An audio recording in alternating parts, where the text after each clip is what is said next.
Good evening and welcome back to the Truth Tank. I am your host, The Tank. Tonight's show is going to be a good one. This is part one of another two-part episode. I'll also be introducing a new section to the Truth Tank called Truth Tank True Tales. But before we get into that, I'm just going to go over some housekeeping. If you're enjoying the Truth Tank and you want to see it grow, there's a couple of things you can do to help out. Spread the word, tell your friends, tell your family, co-workers, random people in the street, I don't really care. Just spread the word. Rate and review the Truth Tank on iTunes, Podbean and Google. And don't forget to subscribe to the Truth Tank on your preferred podcast provider. If you want to help the Truth Tank grow in 2020 and you want to see it prosper, this is the best way you can do to help out the show. Tonight's show, I'll be introducing a new part of the Truth Tank called Truth Tank True Tales. This will be the first of what I hope will be many Truth Tank True Tales. As the name suggests, these are true tales taken from our history. Most of the tales will be either pretty mysterious or weird in some way, and will be given the Truth Tank treatment. I'll put my own spin on them and then I'll present them to you for your listening pleasure. Tonight's show is going to be a good one, and this is the part one of a two-part episode. Another two-part episode that hopefully doesn't turn into four. So without any further delay, let's get into tonight's show. This is episode 12 of the Truth Tank, the Croatoan Mystery.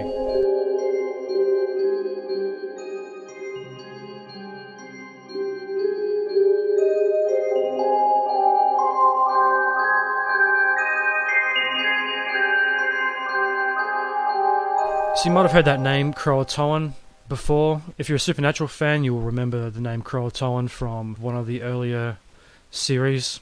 I can't remember which. The Croatoan Mystery refers to the Lost Colony of Roanoke Island and the disappearance of the first European settlers in North America. There's a lot of speculation and a lot of myth and legend around what happened to these settlers. To understand the Croatoan Mystery better, you have to understand the history and the backstory behind it.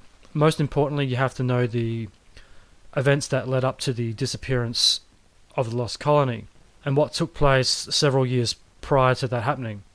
Our Truth Tank True Tale is set in the 1500s in North America. Before we get into the Croatoan Mystery, let's have a look at the backstory of the Roanoke settlement. The colonisation of the Americas began in the later part of the 16th century by what was known then as the Kingdom of England and Scotland. In 1707, the kingdoms of England and Scotland merged to form the Kingdom of Great Britain. Colonisation had a very turbulent history, to say the least, in the Americas. The Kingdom of England had first tried to colonise North America as early as the 16th century. It wasn't until 1607 that the first permanent colony was established in Jamestown, with that number growing over the centuries. Exploration of the continent by Europeans began after Christopher Columbus in his 1492 expedition across the Atlantic. The Kingdom of England couldn't let another country get its hands on the New World. They wanted their piece of the New World pie, and began their own expedition during the later part of the 15th century. This monumental task fell to none other than Sir Walter Raleigh, who was the one who established the Roanoke colony in 1585. This is where our true tale comes into play. You might have heard of that name before. He's a very prominent figure throughout Elizabethan history. He's a very famous and very accomplished individual. He's been mentioned a lot in TV and movies, and throughout pop culture. The name Sir Walter Raleigh is a very famous one. Raleigh was born in England on October the 29th of 1552 or 1554. No one really knows for sure, which is an interesting fact given that he is a very prominent figure and he came from a very wealthy family, so you would have thought that the record keeping would have been a bit more up to scratch. But anyway, let's move on. Raleigh was a landed gentleman. He, like most people during that age, had many different roles and jobs. No one during this age had a single occupation. They weren't just a carpenter or an accountant or a plumber. They were 10 or 15 different things. Suppose you had a lot of free time back then. There was no video games, no social media, no smartphones, so you had to fill your time with something constructive, I guess. Walter Raleigh's list of occupations include poet, writer, politician, soldier, spy, explorer, and courtier. Raleigh is famous for being the man that brought tobacco to England. He was a popular figure of the Elizabethan era, as I previously mentioned. During his early years, he saw a lot of action all over the world. During his teens, he travels to France and partakes in the French religious civil war. Going into his 20s, he goes to Ireland to help with putting down the Irish rebellion, notably the siege of Semawick. His actions on the battlefield gain the attention of Queen Elizabeth I. He rises pretty quickly through the royal ranks and is knighted in 1585. This is where our tale is set. So, in 1584, Queen Elizabeth granted Walter Raleigh a royal charter. The charter authorised Raleigh to explore, colonise and rule remote, heathen and barbarous lands, countries and territories not actually possessed of any Christian prince or inhabited by Christian people. That pretty much sums up the mindset of the people back then. If you weren't Christian, you pretty much didn't matter. You were a heathen or a barbarian, therefore your lands were fair game by any Christian European explorer, sailor, soldier, what have you.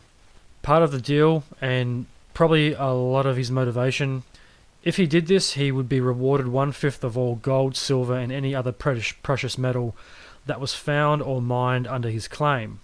That gives him a lot of incentive and a lot of motivation to go explore and find new lands. You kind of kept what you found. It's pretty much a finders keepers rule. You give a percentage back to the crown, but you get to keep a hell of a lot. If you stumbled across a culture like the Incans or the Aztecs that were ridiculously wealthy in gold, you can make yourself a very sizable fortune.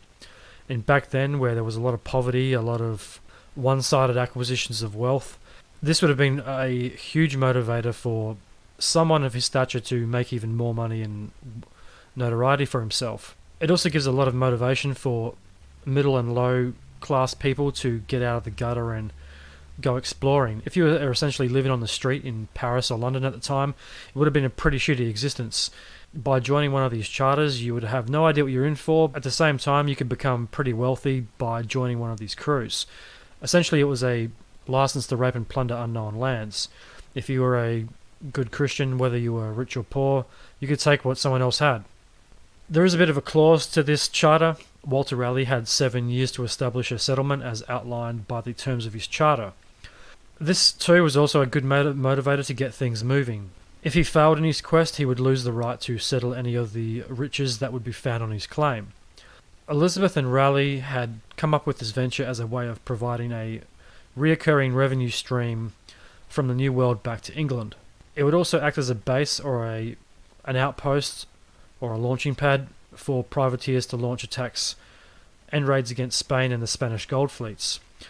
This is another key piece of our tale. The Spanish and English were not quite at war yet, but very close to it. The Spanish had been plundering the New World for many years by this point and had become increasingly wealthy because of it. Their armada was huge and pretty much dwarfed anything the English had. There's a definite power struggle between the superpowers at the time, Spain and England. The English couldn't let the Spanish take all the treasure and not get any for themselves. By having a colony or a settlement in North America, this also served as the base for privateering operations in North America. You could pretty easily get to the Caribbean and South America from there, and you wouldn't have to travel all the way back to England if something went wrong, which it did most of the time. And at this time, privateering was a very big business. You probably heard the term before. Privateering was essentially just a Royal Commission pirate. If you weren't an English privateer, you were pretty much a pirate and could be hanged without a trial. But if you were a authorised privateer, you could make yourself a nice little business. You could have a fleet of ships, recruit who you wanted. The pay probably wasn't that good, but at the same time, the other motivator is we're attacking Spanish gold ships. You get to keep a percentage of what you take. If you were a poor and downtrodden individual of this time, and if you couldn't see any other way of bettering yourself, this would have been a pretty strong motivator to join one of these crews. In other words, the English wanted the tons and tons of treasure and precious metals that Spain had acquired throughout the New World and had been hoarding from the Americas. This is a little interesting piece of info about Walter Raleigh. He never actually sets foot in North America. He favours expeditions in South America. He leads several expeditions in 1595 and then again in 1617. Raleigh leads expeditions to the Orinoco River in South America in an attempt to find the lost city of El Dorado. Like many explorers at the time and throughout history, Raleigh was lured to South America to look for the fabled city of gold. This doesn't come as much of a surprise, really, given the deal he had made with Elizabeth and the gold-hungry mindset of this time period. Everyone was obsessed with plundering Incan, Mayan, and Aztec gold. I mean, the Spanish pretty much wiped out 2 whole continents to get it. They obliterated most of South America and pretty much annihilated most of the Aztec population. I mean, out of the 10 million, I think something like 9 million people died in Mexico as a result of the Spanish conquests. This should tell you everything you need to know about the mindset of the time. They did not give 2 fucks about indigenous people, just about whatever gold they could take. Raleigh probably had intended to travel to North America and step foot on the colonies that he was claiming. However, Queen Elizabeth was pretty attached to him. She wouldn't let him out of her sight much. She had preferred to keep him pretty close to home, given the tensions between Spain and England. So, Raleigh sends settlers in his stead to found the colony in North America, while he is essentially gallivanting around the jungle, or stuck back in England. He authorises 2 expeditions to Roanoke Island, which is located in modern-day Dare County. The first began on April the 9th, 1585. The settlement was founded by the then Governor Ralph Lane. The first settlement was made up of 108 people located towards the northern end of the island. To better understand what happens the following year, we're going to have a look at some of the events that surrounded the settlement of Roanoke Island. The colony was planned and the location had been chosen. Virginia was locked in, so Walter Raleigh's plan was to send a large military expedition mission that was to focus on exploration and scouting of natural resources in the area. 600 men were sent on the expedition. It is unknown how many colonists were on board. However, only about half of them were intended to stay at the colony. They were to be met by a second fleet of colonists at a later date.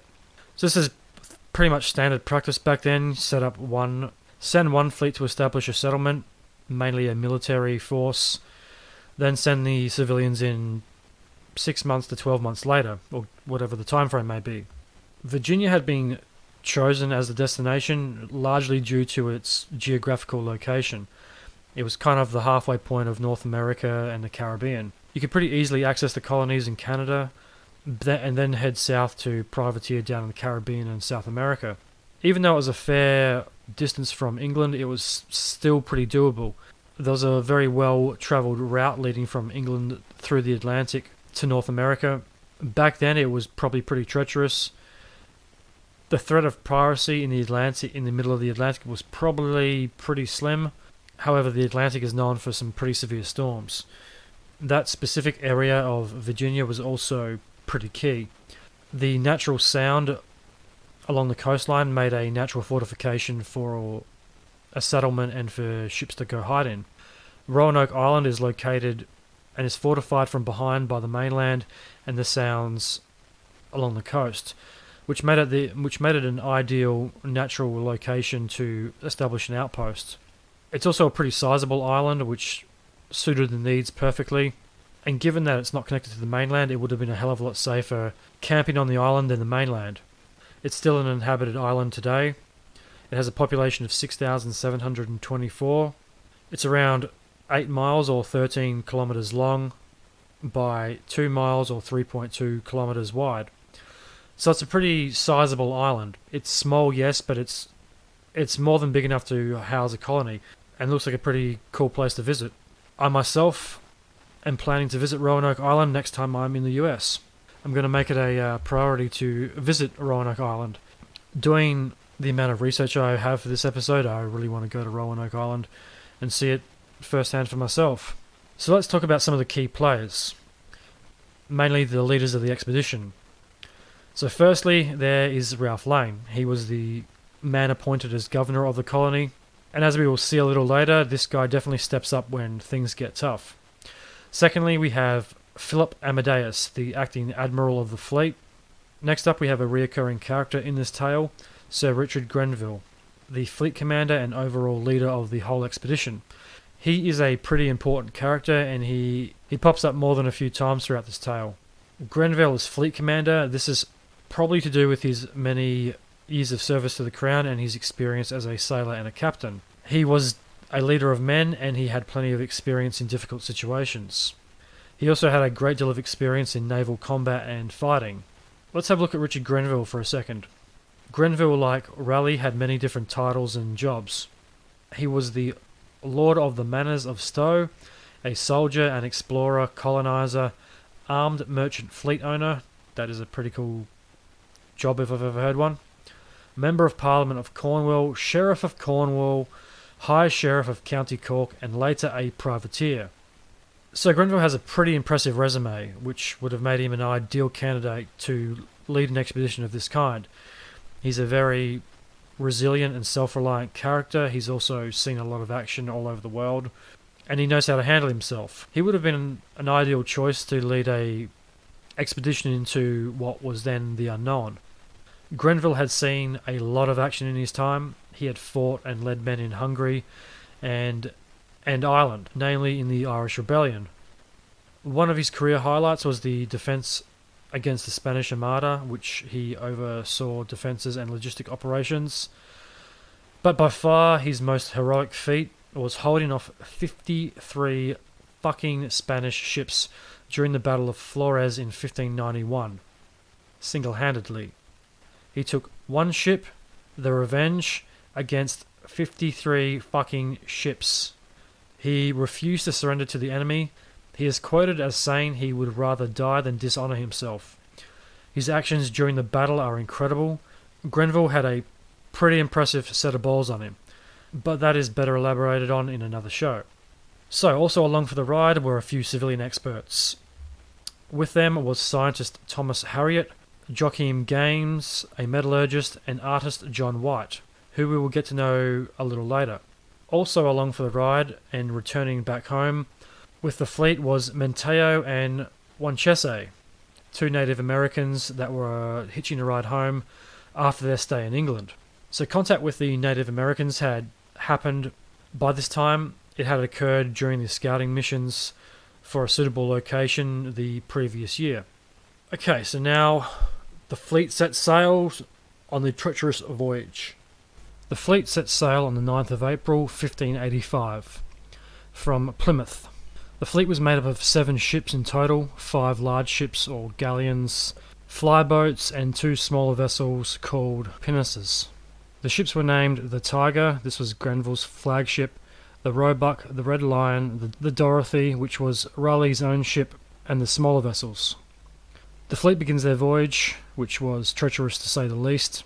Shortly after setting sail from England, the fleet is battered by a massive storm while they were off the coast of Portugal.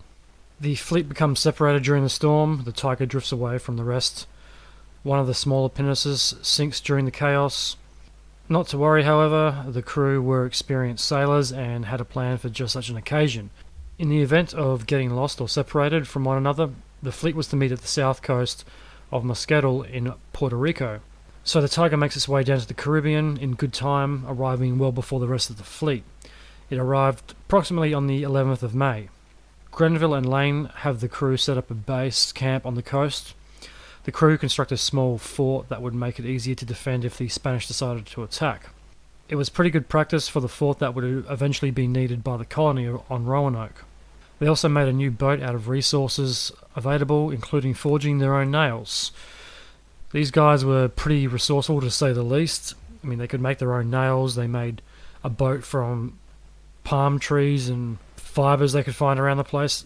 So camping on an island was pretty smooth sailing for these guys. They were pretty self-reliant and pretty independent. They didn't need the support of the fleet to make their own ships. And given Grenville and Lane were both on this ship and in charge of the men and issuing orders, it's no surprise that things ran pretty smoothly. Lane, Grenville and co. wait around for the rest of the fleet to show up, but none of the ships arrive. One ship had some troubles off the coast of Jamaica, running out of supplies, which forced some of the crew to go ashore in search of food. So it's now mid-June, and the Dorothy, Red Lion and the Roebuck arrive at the intended destination. the destination being off the coast of Roanoke. The Red Line arrives near the end of Croatoan Island and sends around 30 men ashore, so it could leave and go up the coast to privateer in Newfoundland. While all this is going on, Grenville seeks out the Spanish on Mosquito in a vain attempt to get fresh supplies for the crew. The Spanish don't make good on their promise of delivering the supplies, which makes Grenville a little suspicious. He predicts that there will be an attack pretty soon and orders his men to pack up and leave pretty soon after. Grenville was suspicious of the Spanish, to say the least. Given his experience as a merchant sailor and as a soldier, he didn't have a lot of trust in the Spanish. This is one of the first instances in this story where we see colonists just being dumped on an island, only to have the ship make its way off to more prosperous water so it can go privateering.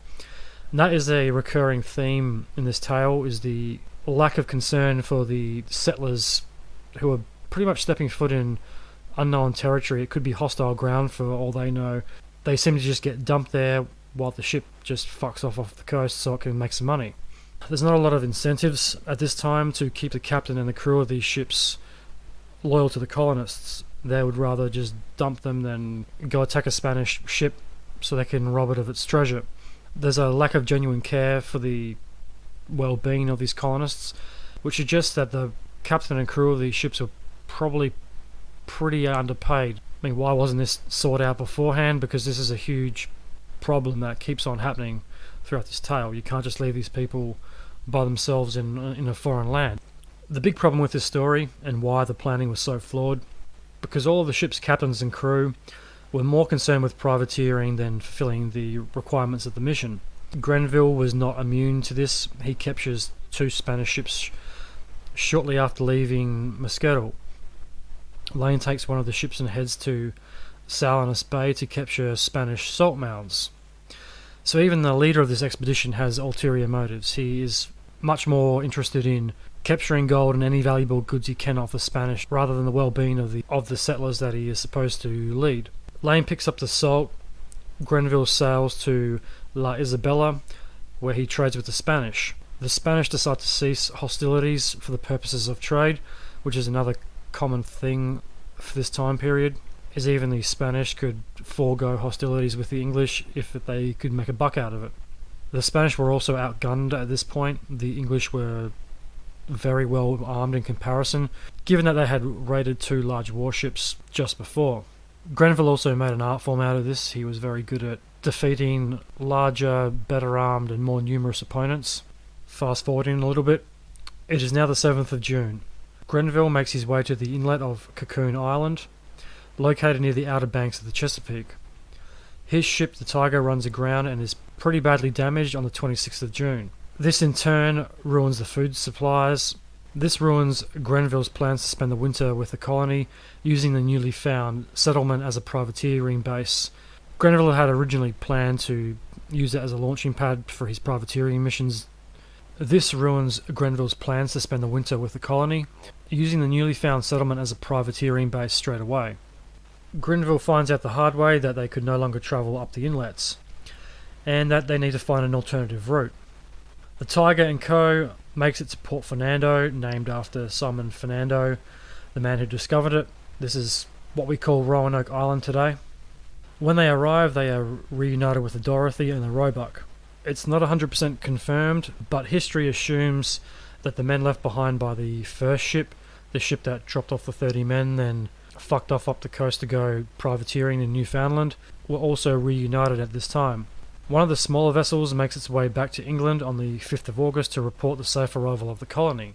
Must have been a pain in the ass having to leave from England to go to the other side of the world, only to stick around for a few days and leave and go back to England. It would have gotten tedious pretty quick. To summarise, the Lane expedition encountered many problems, ranging from the fleet of 7 ships being separated from one another during the storm. The Tiger and Elizabeth end up in Puerto Rico. The Tiger arrived in May, followed by the Elizabeth shortly after. The Tiger runs aground several months later while entering the Orcoke Inlet in June, which in turn spoiled the food supply. The Tiger, the Elizabeth, the Dorothy and the Roebuck meet up a short time after, in early July, continuing their journey. So the ships have met up, the colonists have departed, and they're ready to establish a colony. So the ships arrive, the crew establishes the first settlement in North America. The first few days would have been a mad scrabble to get the camp in order. There's many things that go into the planning of a camp, location being one of them, but also food, water, and safety. The camp can't survive without the food and water, and you also have to make damn sure that the native tribes are friendly.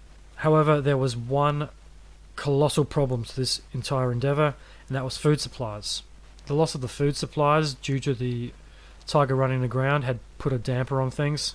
It meant that the colony could only support about half the amount of settlers than had been planned. In fact, this event had drastically changed the plan of the colony. Grenville was forced to improvise. It's estimated that he sent around 100 men to accompany Lane. This seems like a small amount of men to leave in an uncharted land. However, it is just enough given that the food shortages were pretty dire at this point. 100 men is a lot easier to feed than 600. 100 men is also about the right number you need to settle a colony. In this case, it was the perfect number to wait around until fresh supplies, and the second wave of settlers arrived in June of 1585. 50 men probably would have been overpowered if any violence with the locals had arisen. It also would have been hard to get the amount of tasks and jobs done needed with less than 100 men. You would probably have worn out 50 men building forts and camps and then sending people off to collect firewood, food, water. So 100 men is a decent number to get things done in a small amount of time. Given that you've got until next year before the second wave arrives, you need something to keep you busy, and you also can't wear yourself out at the same time. You have to strike a balance, otherwise you're going to burn out the remaining men who are left behind. In a unfortunate turn of events, that same second wave had been diverted to Newfoundland to warn English fishing fleets that the Spanish had started commandeering English vessels as retaliation for attacks inflicted on Spanish ships by English privateers. So this is where you have this knock-on effect. English leave the settlers so they can go privateering. The privateers cause such a headache for the Spanish that they retaliate by taking it out on the fishermen of Newfoundland, and that in turn diverts a second wave of colonists away from the stranded colonists who are desperately waiting food and reinforcements.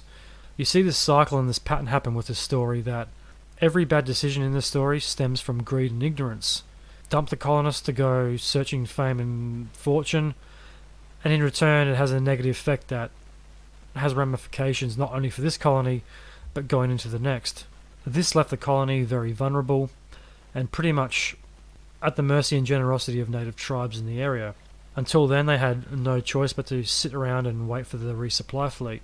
The Red Lion joined them soon after. However, they had dropped off their passengers, so they could also go privateering along the Newfoundland coast. It wasn't all bad, however.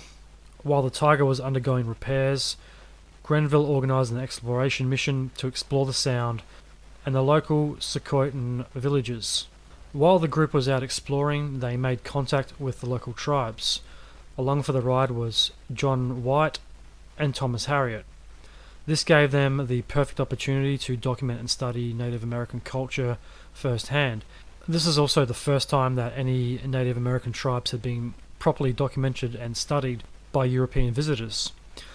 This is a pretty historic moment. John White's drawings and his sketches are still on display in the London Museum. They pretty much form the first record of life in North America. Thomas Harriot, and more importantly John White's accounts, were hugely instrumental in understanding Native American cultures. Unfortunately, much of their works didn't survive what was to come. Like everything in this tale, things took a dramatic and unexpected twist. The English had made contact with Native American tribes. This was a very historic moment in history, but also a very fragile one. During the exploration of villages, a silver cup belonging to the English went missing. It was believed it was stolen by native peoples.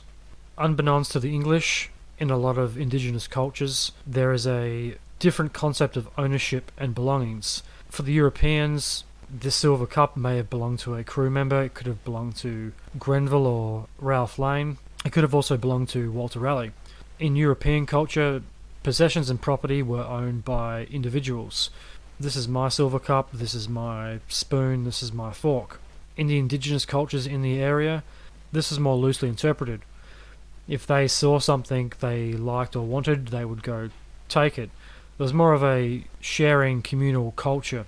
My neighbour has a pot that I want, I go and take it so I can make something. In return, he might take something of mine in order to use.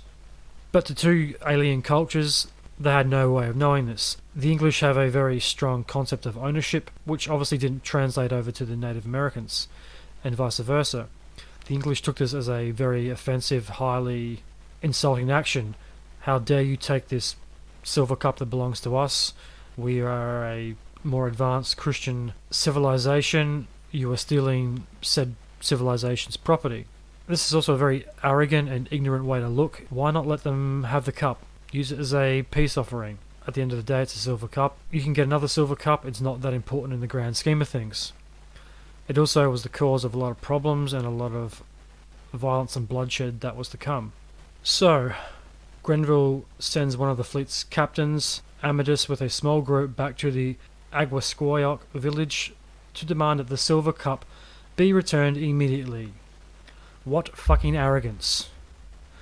You're in someone else's land, you're at their mercy, and you're gonna march up to their front door and demand the return of a fucking silver cup. It's an irrelevant and trivial matter. It's also a insignificant silver cup. The silver cup was probably something that the Native Americans had never seen before. It probably had captured their attention because of its unusualness. Yes, they could translate it back to their own culture. They could go, oh look, we have a similar drinking vessel, but ours isn't silver, it doesn't have a handle. It would have been a way to signify that, look, even though our cultures are very, very different, they are also very similar. The silver cup incident could have been used as a cultural turning point. Instead, the English and their arrogance towards the native tribes took offense to it, and in turn set up the distrust that was to happen between the native tribes and the settlers. The group make it back to the village. They confront the villagers and demand that the cup be returned. The villagers didn't return the cup. They probably had no idea what the fuck these white people were talking about. They turn up at our village after we were so hospitable to them. Now they're shouting at us to return something that we don't understand the significance of. So the cup is not produced.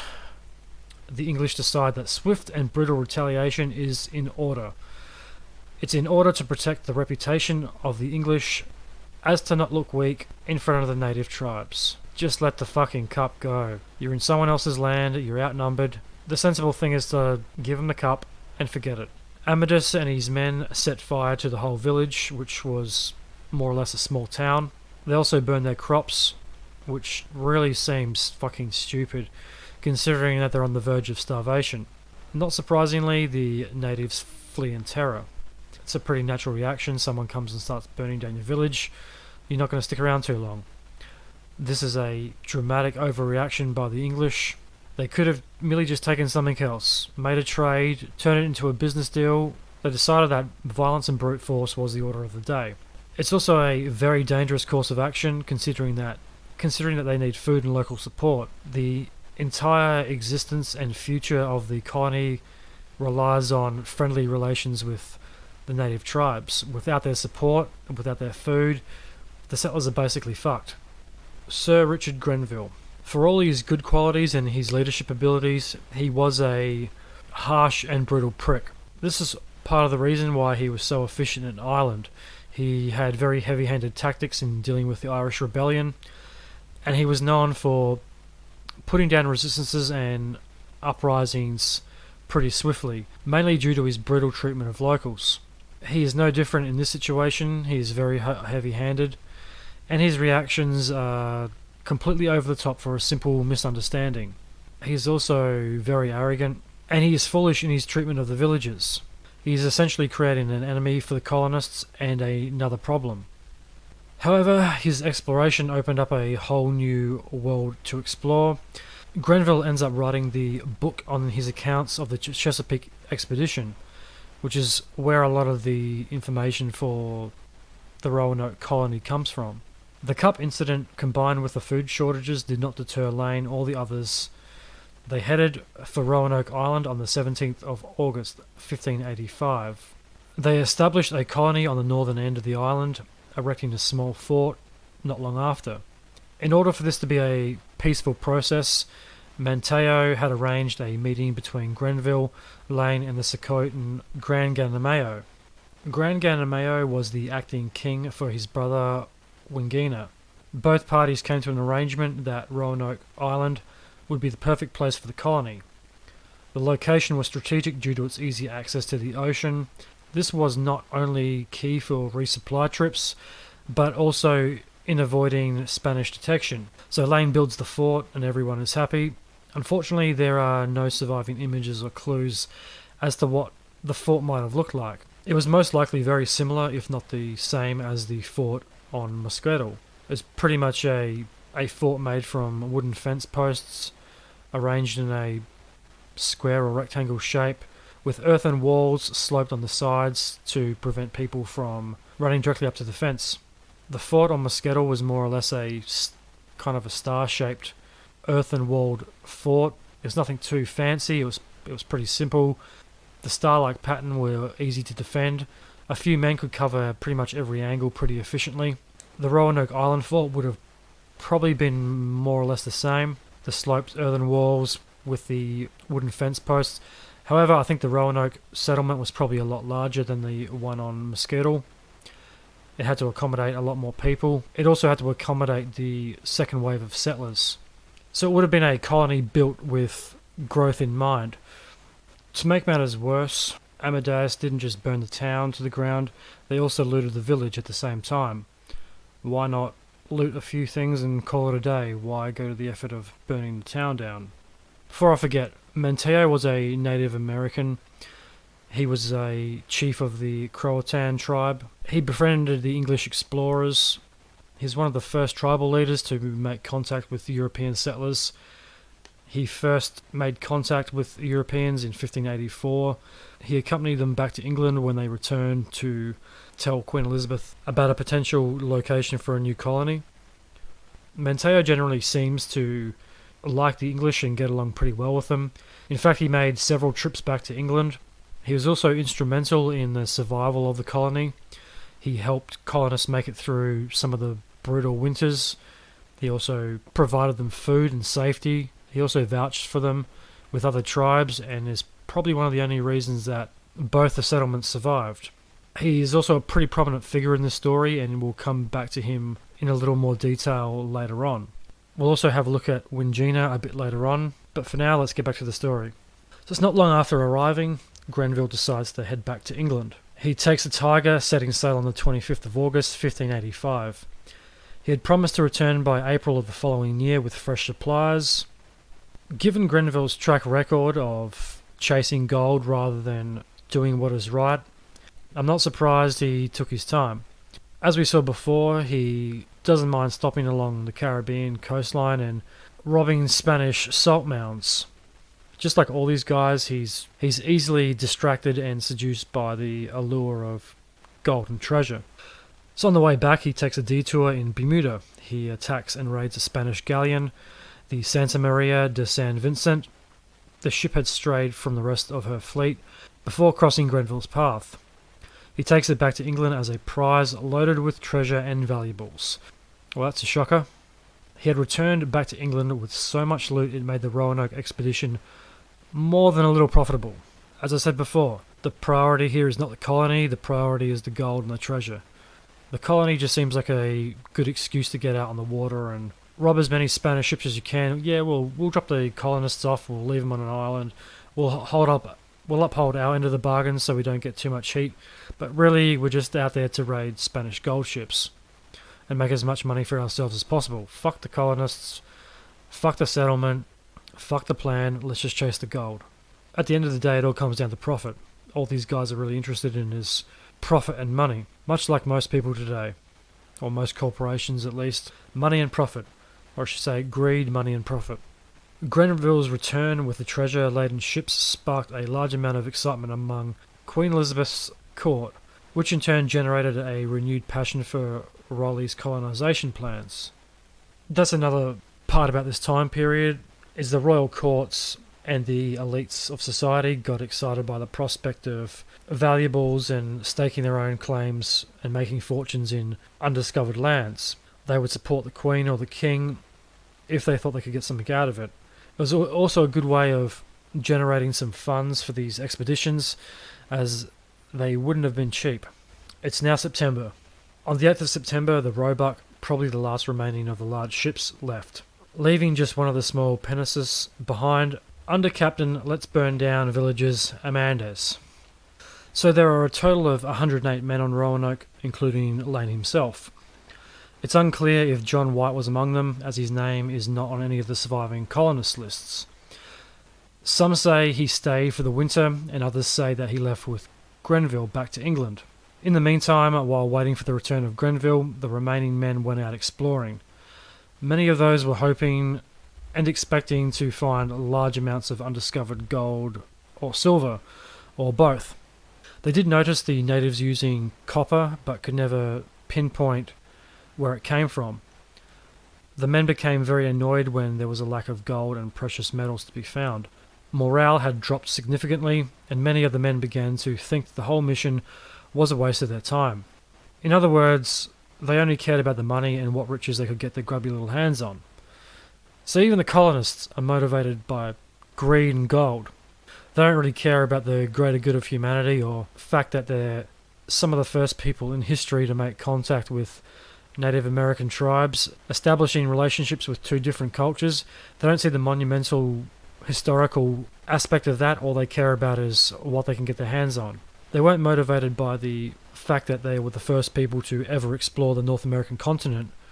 All they cared about was the lure of precious metals and gold that may or may not be lying out there in the undiscovered lands. So even the colonists don't care about the colony. Throughout the autumn, the men spent most of the time gathering corn and food from the closest villages. If they were nicer to the villagers, maybe they wouldn't have to go around begging. Their supplies by this time were very low. The locals generously gave them the food that they needed. They were given plentiful supplies of corn, meat, and fish. There was enough food to hopefully see out the winter, as winter was only several weeks away. It also was the toughest time to survive, and they were also pretty isolated on the island. It would have been very tough to survive. Not much is known of what happened between September 1585 and March of 1586. The winter remains a mystery. Safe to say, not a lot happened. There was probably not a hell of a lot to do apart from maintain the fort, collect enough firewood, and hope you didn't starve to death. There wouldn't have been huge amounts of exploring going on, or going too far out of your comfort zone. Amadis explores the Chesapeake Bay during the winter months. He made it pretty far up the river, making contact with new tribes as he went along. The tribes in question were the Chepiok and the Skikok. However, it seems pretty certain that he was following a lead that he had picked up from the Secoitans. They told him Skikok was the largest city in the vicinity. The English were hoping to find a New World version of El Dorado with lots and lots of gold. Instead, he found a medium-sized settlement. It didn't contain a large amount of gold as he was hoping. It was, however, known for having very good agriculture. It had very fertile soil and a very stable climate. This exploration wasn't all for nothing. Thomas Harriot explored Virginia, making contact with local tribes and taking note of their resources. A lot of note-taking and data was taken on this trip. This was later used by John White in his map-making of the area. He mapped the coastlines and the inner tributaries of the Chesapeake. Even by today's standards, John White's maps are pretty much spot on to the surrounding area. He was a very talented mapmaker and a very talented artist. So, was Thomas Harriot, was he taking note of the resources for his own curiosity? Did he see this as an important thing to note, that what the tribes were making, out of what, and where they were getting their supplies from? Or was he doing this to satisfy the Lane, Grenville, or Amadis's lust for treasure? Was he doing this for the greater good, or was he doing this for the gold-hungry cunts back in England? The exploring of the region had a dramatic effect on the native tribes.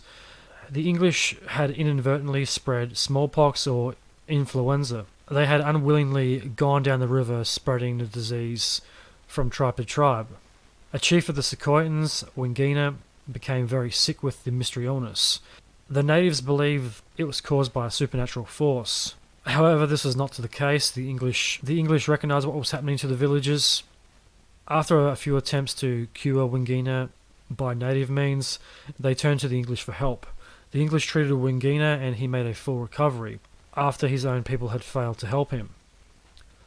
This brought the English some favour with Wingina and his tribe, and also came at a pretty crucial time. They were pretty much on the bones of their ass at this time, and this little act of charity went a long way. This should have been the plan all along. They should have been having charitable relations with the natives from day one. It would have made things a lot easier, and it would have made winter a hell of a lot more bearable. If they were nicer to these tribes, maybe Wingina would have let the colonists spend the winter in one of his villages. This would have been a hell of a lot more comfortable than freezing your balls off on an ocean-facing island. Wingina asks the English to help with the other affected communities. However, this had the opposite effect as intended. It ended up spreading the disease further. This also affected crops and food production, which in turn had a negative effect on Lane and Co., as they depended on the food the villagers could produce. So if everyone's sick, if there's a lot of people dying, there's not a lot of people tending the fields. There's not a lot of people producing crops, and that means a lot of food is not getting processed, and therefore it can't be distributed to the colonists or to the locals. So this little act of kindness could have gone a long way. If they had come with humanitarian intentions, they could have gone up and down the coast to these villages healing the sick. It also would have brought them a lot of favours, not just with Wingina, but with the other tribes. A few of the tribes around the area were very hostile to outsiders, especially the colonists. They viewed them as a threat. Unlike Manteo and the Croatoan, who were very friendly with the settlers and had been very friendly with them from day one, a few of the mainland tribes didn't harbour the same feelings.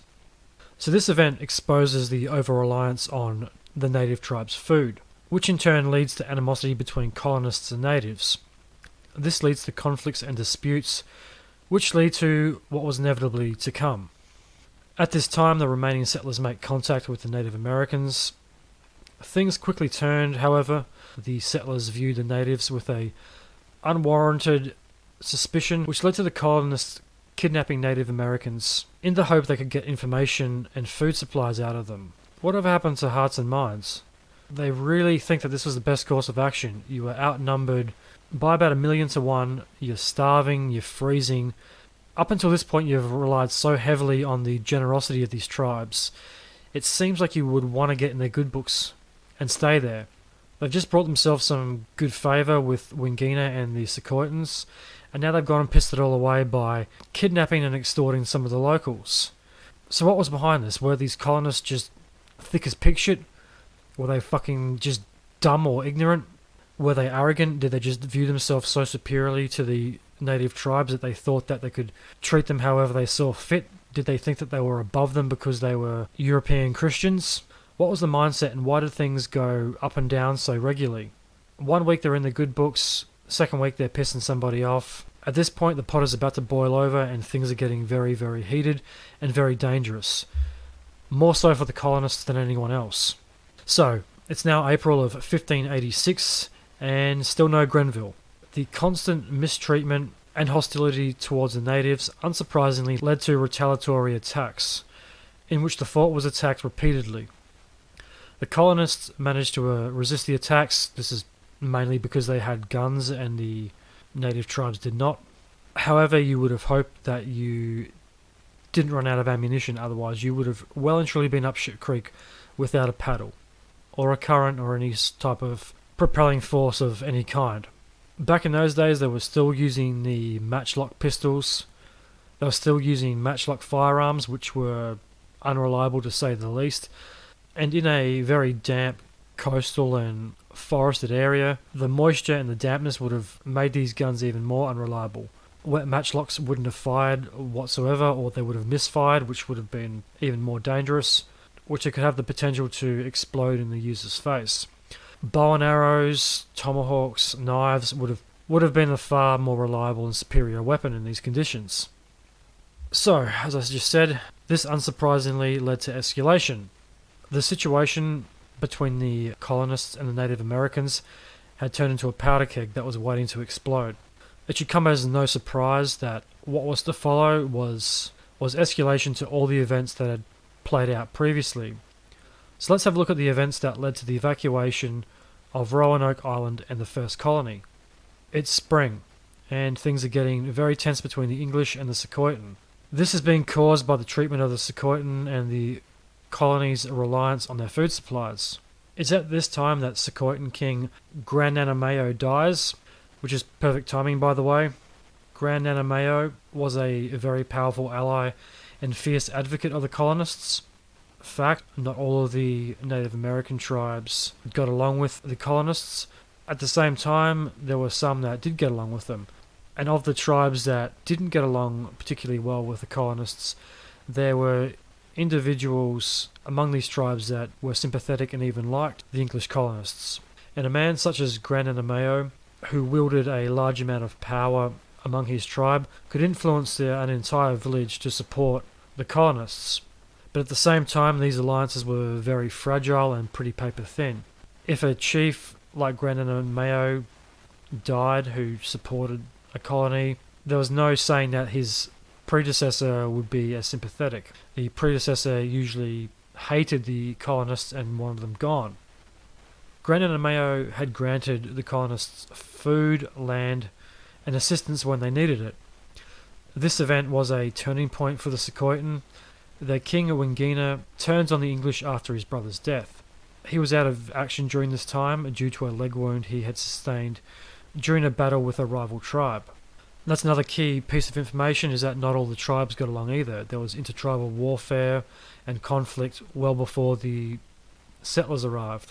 And this is an example of that. He was injured during a battle. He couldn't rule in a weakened condition, so therefore he makes his brother, who is sympathetic towards the colonists, to take his stead. Wingina changes his name to Permissipan, meaning one who watches. He adopts a new and very aggressive policy towards Lane and Company, one that calls for vigilance and caution, much the same way Lane and Company treated the Native Americans in the previous months. He takes things one step further and sets up a temporary tribal capital on Roanoke Island. He is clearly making his intentions known. He is going straight to the source of the problem. He is going to Roanoke Island. He's establishing this new capital just to spite the colonists. He's saying, look, this is my backyard. I'm going to set up camp right across the road from you. I'm going to watch you every step of the way. You are not going to be able to move without me or someone from my tribe seeing it. So we'll be having a bit more of a backstory on Wingina a little later. The colonists didn't heed the warning signs and didn't take them as a threat against them. I mean, who the fuck were they thinking the threats were against? Were they really that blinded by their own ignorance or arrogance? Were they that stupid? I really think this was a clear sign that Permissipan was drawing a line in the sand with the colonists. I think it was pretty obvious that he had enough of them.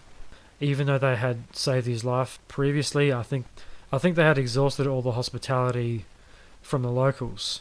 I think the welcome mat had been walked on too many times, and it was time to close the front door on the colonists. Lane meets with Permissipan in early March to discuss a plan to explore further inland and outside of Secoitan territory. Permissipan agrees with Lane's plans. He even tips him off to a planned attack against the colony by the Chowanoke. He tells Lane that the Chowanoke leader Menetanon had gathered his allies and had planned a large-scale attack consisting of 3,000 warriors. If that's not a holy fuck moment, I don't know what is. He also told Menetanon that the English were on the march at the same time. This guy's a sneaky bugger. He's playing both sides off against each other. He's expecting to start a conflict between the colonists and a rival tribe. Very clever, very, very sneaky, very covert, but that's probably what I would do if I was in his situation, so I can't really fault his tactics. It makes you wonder, the colonists were pretty easily outnumbered. Any one of these tribes could have destroyed the settlement pretty easily. Makes you wonder why he didn't lead a Secoitan attack against the colonists. Why all the cloak and dagger if you have the available men and resources to easily wipe out these troublesome settlers? So if you fast forward a couple of hundred years to the time of settlement and colonisation across America, you see very strained and fragile relationships between Native Americans and early settlers. A lot of these meetings between the two ended in bloodshed from one side or the other. So it makes you wonder why he just didn't outrightly attack Lane and his men. There was only 108 of them, as we've seen. A lot of the tribes in the area were pretty small tribes. However, they still consisted of anywhere between 300 to 800 people. And that was a small tribe. Some of the larger tribes had several thousand members in them. Even a small tribe could have easily wiped out the Lane colony without much resistance. Not to mention, if Permisman had have started an alliance with several other smaller tribes, he could have had a pretty substantial force. This would have been enough to make Lane and Company turn tail and run. But back to it. All the cloak and dagger stuff ends up doing is leading Lane to launch a preemptive strike. He takes a very well-armed company of men to the settlement of Roanoke. Upon arriving, he finds members of the Roanoke, Manoke, Moratic, and the Wepemiok tribes. Lane catches them by surprise, as they weren't planning on an attack. He captures their leader, Menatonon, who tells Lane that Permisman had requested that a council meeting take place involving said tribes. So Lane and Menatonon have both been played. I bet Lane felt a bit silly after that encounter. Menatonon gains Lane's trust very quickly. He offers Lane some useful info on undiscovered lands. He tells Lane of a powerful and wealthy king in the northeast. This was most likely a Powhatan settlement or village, and a pretty substantial one by the sounds of it. Menatonon might be setting Lane up, or he might be telling the truth. It's very hard to tell. He might be saying this just to save his own skin, or he might generally be trying to earn his trust by giving him some useful information that he is unaware of. It's very hard to decipher, but given that Lane has caught these tribes in a meeting, unaware of Lane's intentions or Menatonon's intentions, it seems likely that he was probably telling the truth. However, he does warn Lane that this king is not to be fucked with, and if he does decide to go see him, he should bring a large force with him to make contact. Menatonon does seem legitimate. He even backs up claims that there is a sea located not too far from the Roanoke River, which confirms the English hopes of finding a route to the Pacific. The English were hoping to find a route through to the Pacific Ocean to make their travels to, I think it was China or somewhere, a little easier. Now comes another character on the scene, Skiko. Skiko was the son of Menatonon. He too told the English tantalizing tales. The tale he told allured the English's sense of greed and curiosity. He describes a place called Tunis Tamoton, located to the west. It was said that Tunis Tamoton had a very valuable metal. The English took this to meant, of course, that it was rich with copper, silver, or everybody's favourite metal, gold. So whether these stories were true, that there was some type of undiscovered gold in the area, is still up in the air. However, it does play on the English curiosity and lust for gold. Did the Native Americans know this? Were they just stringing the English along? Or were there generally large deposits of precious metals? I mean, a lot of these tribes were using copper after all, so it stands to reason that there was at least some precious or semi-precious metals in the area. If a lot of the tribes were using copper tools and figured out how to mine and smelt it, good chances that there was some gold and silver lying around the place too. But whether they were just playing on the English curiosity and greed, or whether they were telling the truth, like always, I'll leave that up to you for you to decide. So Lane comes up with a plan to divide his forces, which is always a great idea to do. It's one of the big no-nos of any military expedition is you never divide your forces. So he divides his forces into two groups to explore further up the coast. One group would head up the Atlantic coastline while the other went to the Chowan River, with the intention of resettling further up in the Chesapeake Bay. The plan all along was to settle further up the Chesapeake Bay, more or less where Jamestown is now. But that didn't turn out because of the problems with the inlet and the food supplies. They had to relocate. The plan was put on hold, however. Lane had decided it would be smarter to wait until Grenville arrives with more supplies. Yes, it's hard to argue with his logic. They were short of food, most likely didn't have a lot of ammunition left. It would have been very stupid and very foolish to try and to expect a successful outcome to this mission, given how low you are on pretty much everything. There's also a very real danger that going on a exploration mission and dividing your forces would have left the remaining colonists very vulnerable. And given how the hostilities between the colonists and Native Americans were getting, this would have probably been a very bad idea. What happens if Grenville does arrive while you're away exploring further inland? What if he just finds a deserted colony and decides to fuck off, there's nothing more to see here? What if he finds everybody dead and just assumes the worst? Then Lane comes back to camp a day later, realising that they've just missed each other. Would have been bad for everybody. Okay, ploughing ahead. Like every other thing in this tale, things take a very dramatic twist, which is another reoccurring part of the story. Lane has Skiko taken back to Roanoke Island as a hostage, and he decides to ransom him back to his father, Menatonon. So breaking this down for a second, why take Skiko back as a hostage? Yes, he has some value being the king's son, but this could start a fucking war. There was no hostilities between the colonists and Menatonon's tribe. There was Lane and Menatonon hadn't even met until they stumbled across each other at the village, which was all set up by Permispin. So there was no hostilities or ill intent towards each other, but he decides to take Skiko back anyway. This could have started a war and gained Permispin another ally against the colony. It just seems every chance the colonists get, they pick the worst of two options. They pick the aggressive, confrontational option rather than the peace and prosperity. By that time they had figured out that Permispin had been playing both of them, so why didn't he use this as an opportunity to make an alliance with Menatonon?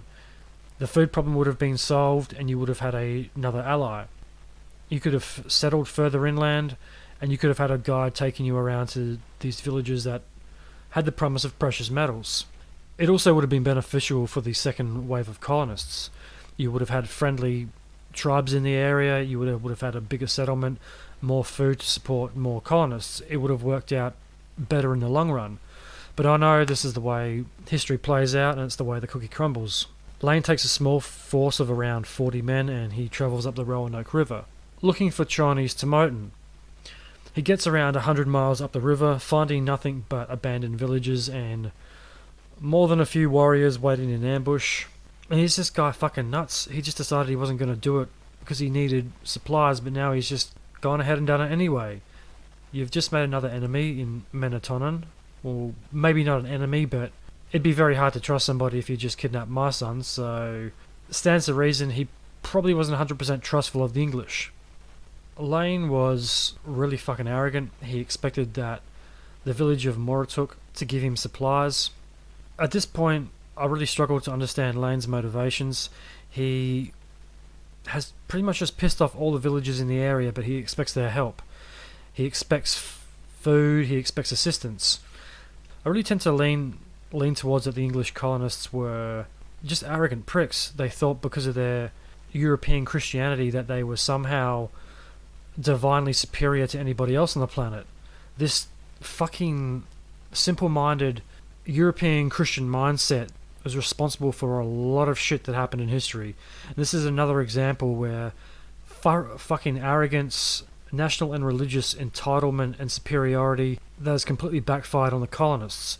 This situation is about to blow up in Lane's face and these dumb pricks can't even see it. They're so close to getting their fucking ass kicked. No, they just keep on with this sense of right and entitlement that they've come to the new world and they've found a bunch of barbarians and heathens. It's their right to take their land, take their food, and fuck off with all their natural resources. So, the cunning Permispin had secretly spread word to the villagers in Lane's way that the English were hostile and that they shouldn't help him. Lane walked straight into Permispin's trap. His head was so far up his ass he couldn't see, the wool being pulled over his eyes. Lane and company make their way back from the river, arriving back to the colony just after Easter. The crew were starving and in bad shape. Not surprisingly, they probably hadn't had a decent meal in months. The word around camp was that Lane had been killed, and Permisman was planning to relocate the Croatoan from Roanoke Island back to the mainland, leaving Lane's colony to starve to death. Yeah, perfect example of a lack of information and preparation. I mean, there's obviously no communication between the differing groups of colonists. Pretty much no planning. They obviously had no supplies. He went against his better judgment. He wanted to wait for Grenville to come back with more supplies to venture further up the river. He also didn't want to do it in winter. But what does he do? He ventures up the river in winter with hardly any supplies and comes back half-starved, along with the crew. It's also a perfect example of the appalling way both parties dealt with one another. Permispen is on the warpath. He's playing the colonies and the tribes off against each other. He definitely doesn't trust the English at this point, and with good reason. Lane hasn't done much to gain his favour. Yes, he treated him when he was sick, but at the same time he's committed too many acts of aggression and violence against native tribes for them to be 100% trustworthy. The Silver Cup is the perfect incident. You could also look at this as Permispen testing Lane. He clearly sets him up, and Lane takes the bait. Lane walks straight into this village, full of pomp and zeal, expecting to launch a preemptive strike on the unsuspecting village. But when he comes to the village, he finds that he's been played. Lane and Menatonen both find out that they've both been duped by Permispen. So Permispen clearly holds the power in the region. He's by far the most cunning of leaders. He's playing everybody off against him, and he doesn't trust Lane. And Lane hasn't done a lot to earn his trust. So, Easter has come and gone by this point, and there is still no sign of Grenville. The fleet, in fact, had not even left England at this time. I mean, what the fuck is Grenville doing? Why haven't they left? It didn't take that long to get from North America to England and back. By this point, it's been several months, and he still hasn't left. Lane's safe return from the river came as a surprise to Permispen. So much so, he had to rethink his plans. Permispen's not thinking far enough ahead. He was obviously expecting Lane to have died on the river, either of starvation or in the ambush by one or several of the native tribes. So there's a clear power balance happening here. Both sides are not willing to give in. Both sides think they're right. Both sides think they've got the upper hand on the other one. Permispen is resourceful and cunning. Lane is arrogant and stubborn. Lane's return from the river voyage was the catalyst for change in the eyes of many native tribes. Elders from several tribes started to take the side of Lane and the English. So now we have the balance of power shifting. Permispen's plans might have fallen through. In particular, an elder of Permispen's council by the name of Ensenor had pledged his support for Lane. This triggered a chain reaction of support for the colonists that undermined Permispen's balance of power and control over Lane and Company. This led to Menatonen sending an envoy to Lane informing him that Oxkiko, the leader of the Wepamok tribe, had pledged his loyalty to Queen Elizabeth and Raleigh. Well, the plot thickens. There's not just a fragile alliance between the colonists and the native tribes, there's also a very fragile alliance between the native tribes. I don't think Permispen had planned on that. I think he thought his plan was pretty sound. This must have been a big shock, and it obviously forced him to withdraw his plans.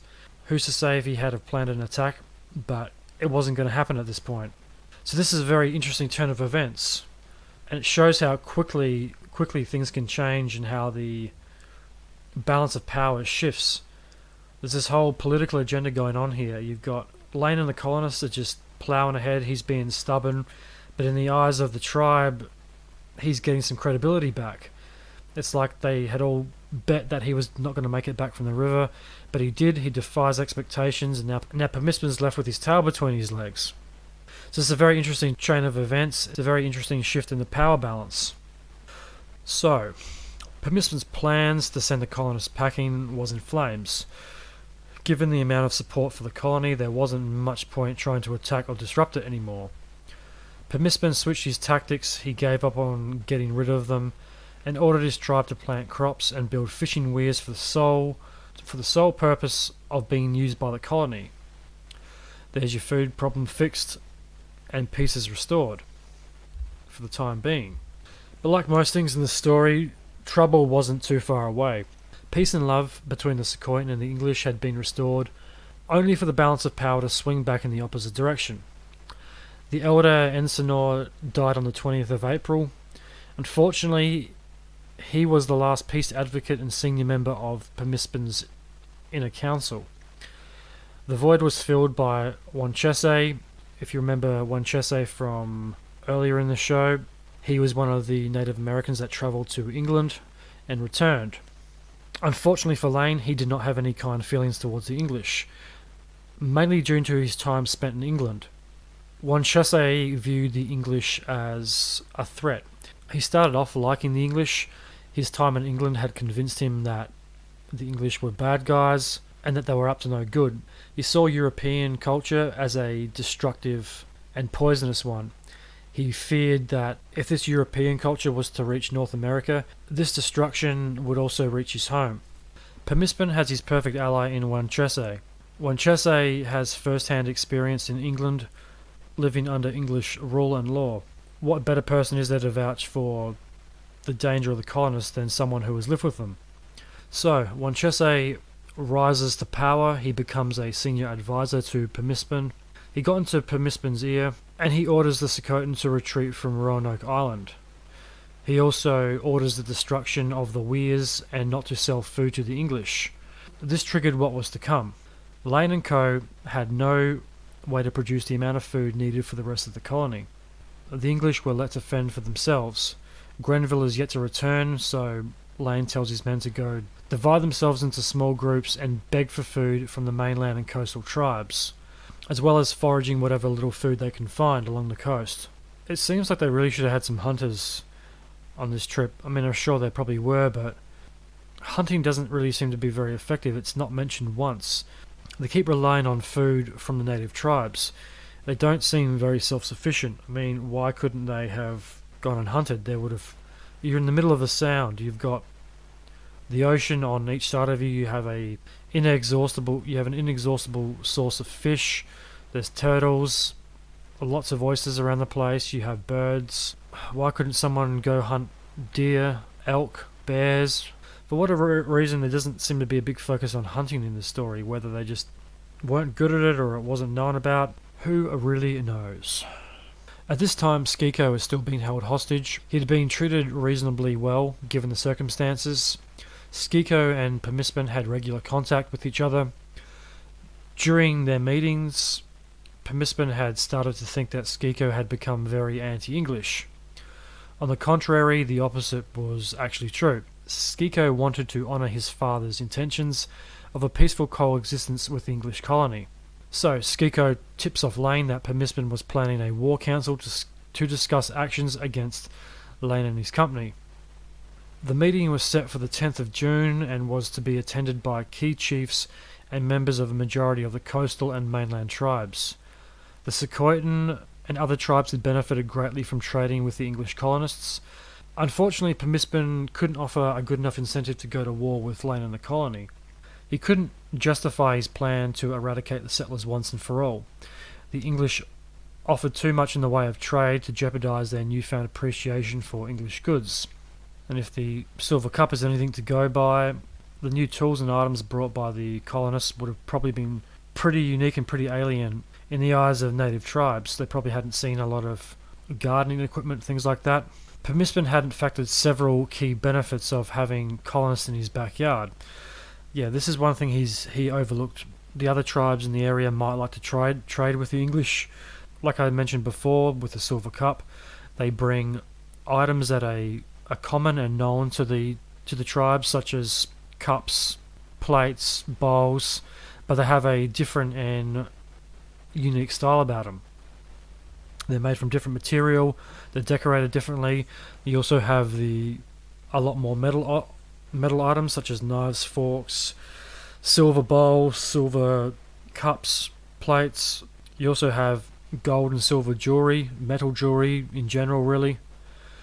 You have firearms. All this stuff would have been very alien and probably very intriguing to a lot of the tribes. They probably hadn't seen a lot of this before. So this would have been a very good incentive to trade with these newfound European colonies. The leader of the Weepamoks, Oksiko, disagreed with Permispin and didn't want to get involved with an attack on the English. Although he hadn't agreed, members of his tribe did and were allowed to attend the meeting. According to some accounts, Permispin's plan had been to ambush Lane and his commanders when they were asleep. The good old wait for them to go to a sleep trick. After they were out of the picture, a larger force would attack the rest of his men. Lane, too, was up to his old tricks. He had deliberately misinformed the Sokotan that an English fleet had arrived to reinforce the colony. This ruse forced Permispin to bring his own plans forward.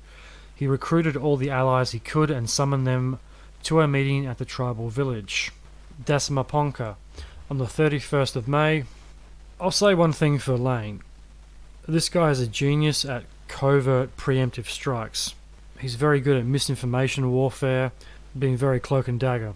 He's not someone to wait around to be attacked first. He is definitely going to take the fight to you first. Except he doesn't seem to take a large force and just go and invade somewhere.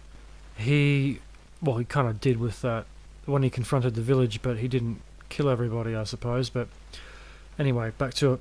He's good at anticipating Permispin's course of action and countering it. He's very good at not waiting around to get attacked. He definitely does take the fight to his enemies, but he does it in a very sneaky, very tactful way. The night of the meeting, Lane strikes. Lane leads an attack on Roanoke, targeting the native warriors in an attempt to prevent them from reaching the mainland and alerting the other tribes. It's now June the 1st. Lane and a few of his best officers and 25 of his best men visit Dasmaponka. The plan was to infiltrate the village. Lane's men arrive at the village to discuss the terms of Skiko's release. The group were allowed access to the tribal council, which Lane had been counting on. Once they were in, Lane gives the order to attack. The English open fire and the battle ensues. Permispin is shot but not fatally. He and his followers flee into the surrounding woodlands. Lane's men hunt them down, catching up with Permispin and killing him. They bring back his head to Lane, who has it impaled on a spike outside of the Roanoke fort walls. Was this a good idea? Was this a bad idea?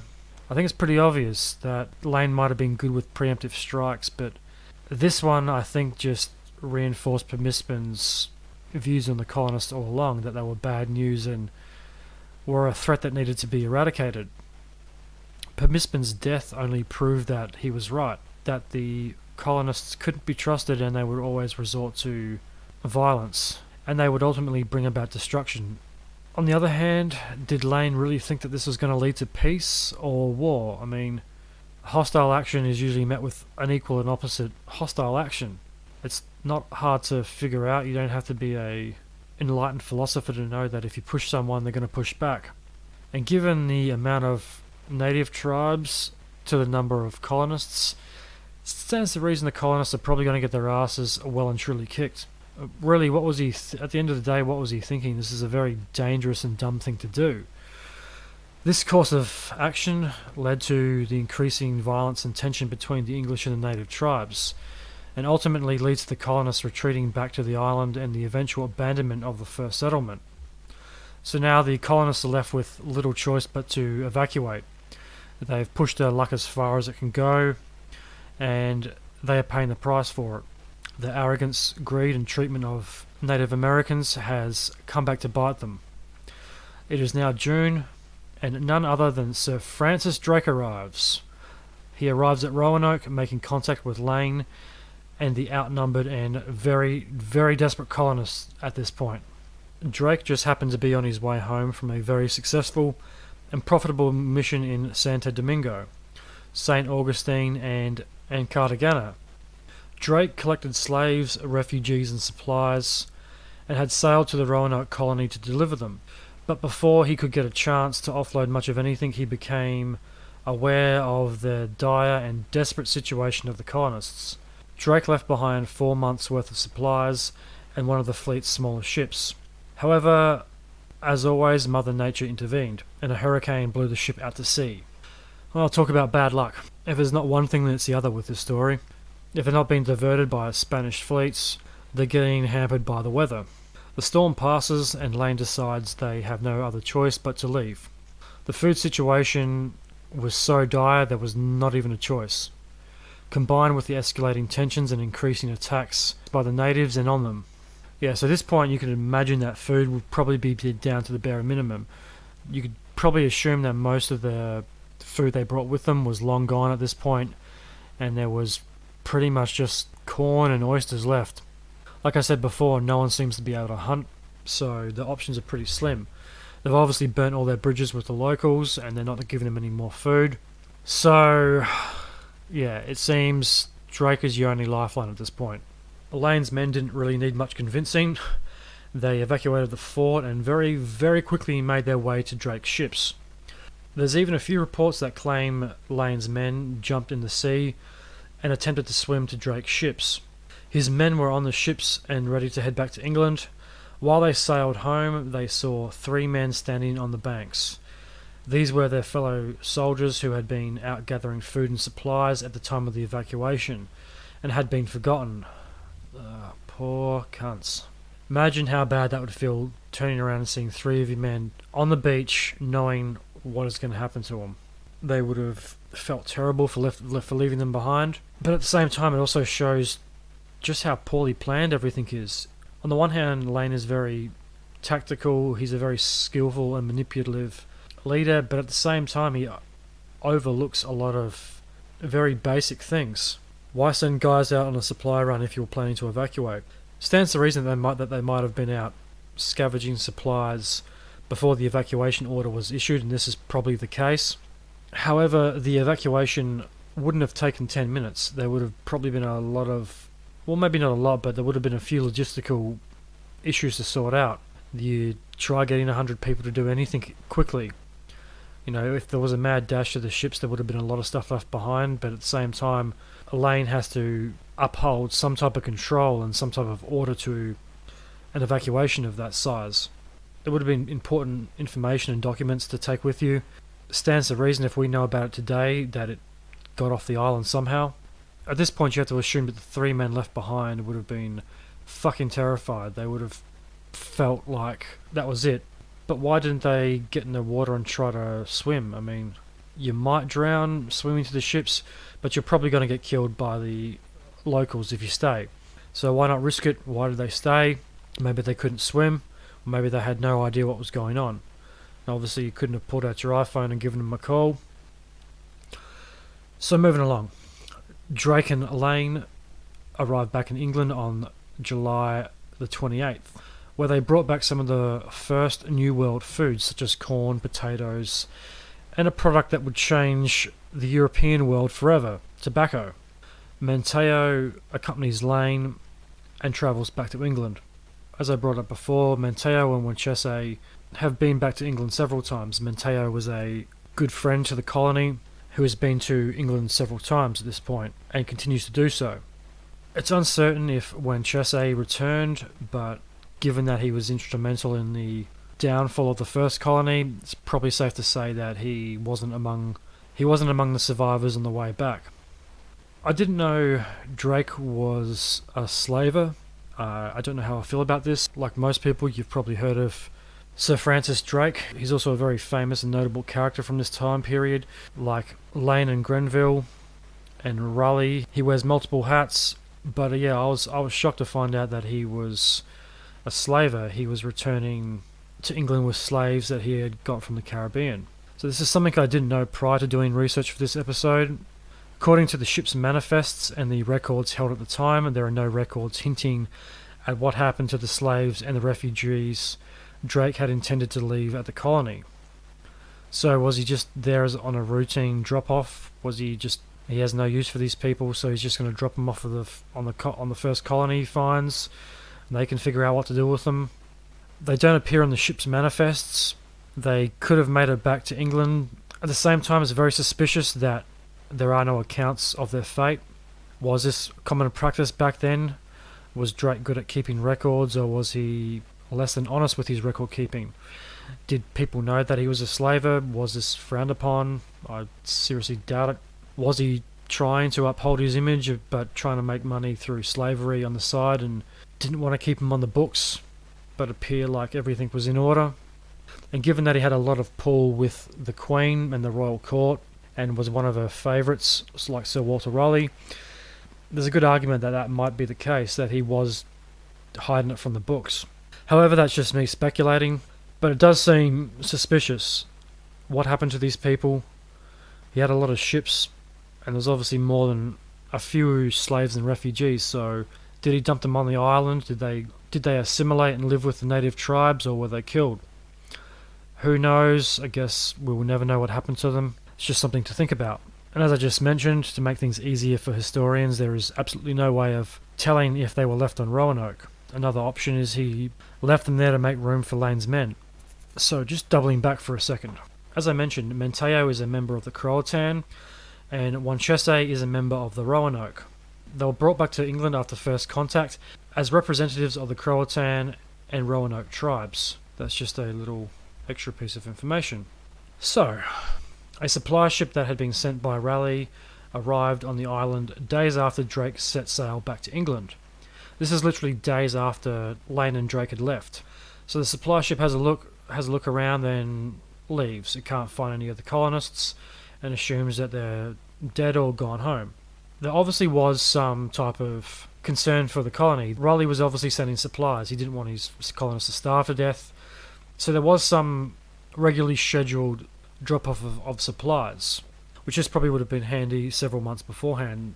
Maybe if the ship had arrived just before winter, none of the hostilities would have happened. Maybe Permisman doesn't get killed. Maybe Lane doesn't go up the river. Maybe everybody's happy for the winter. So, it's 2 weeks later, and good old Grenville, everybody's favourite thug, arrives back at the colony. Grenville finds the fort abandoned. His men conduct a pretty extensive search for the colonists, but find absolutely nothing.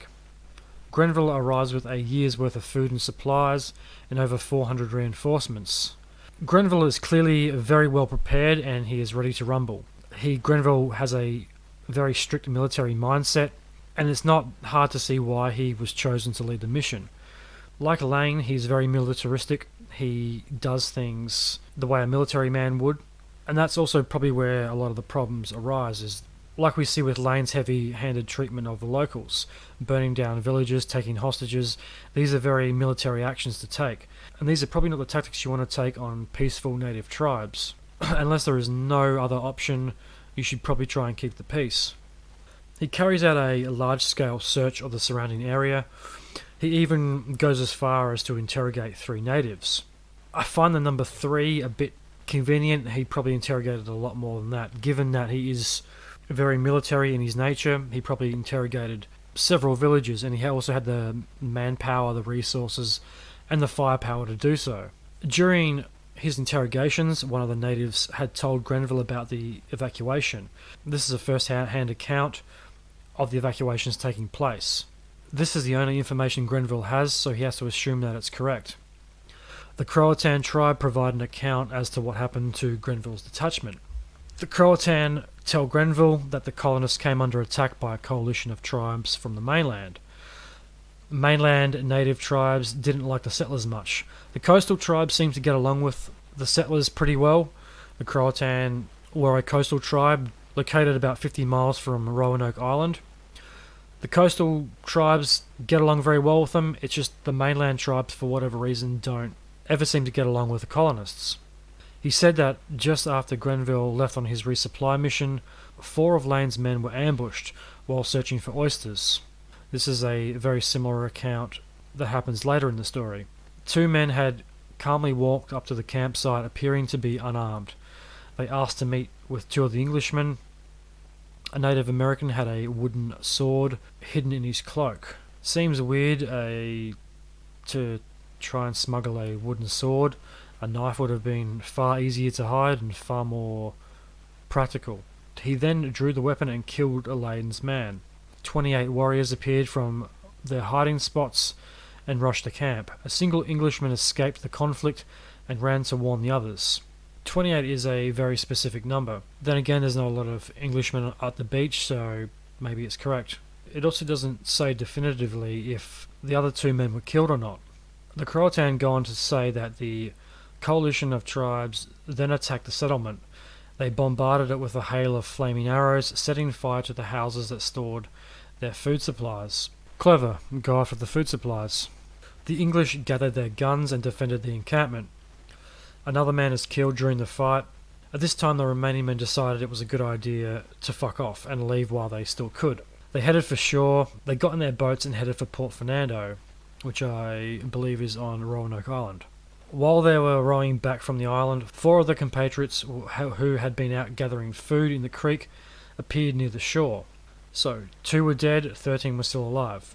They then headed away from Roanoke Island. The first group were picked up along the way, but none of them were seen again.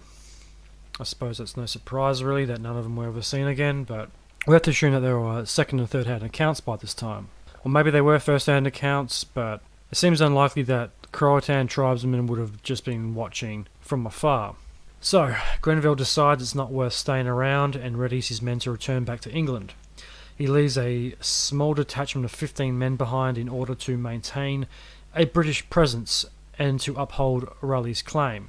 Given they had 400 reinforcements, he could have probably left a few more.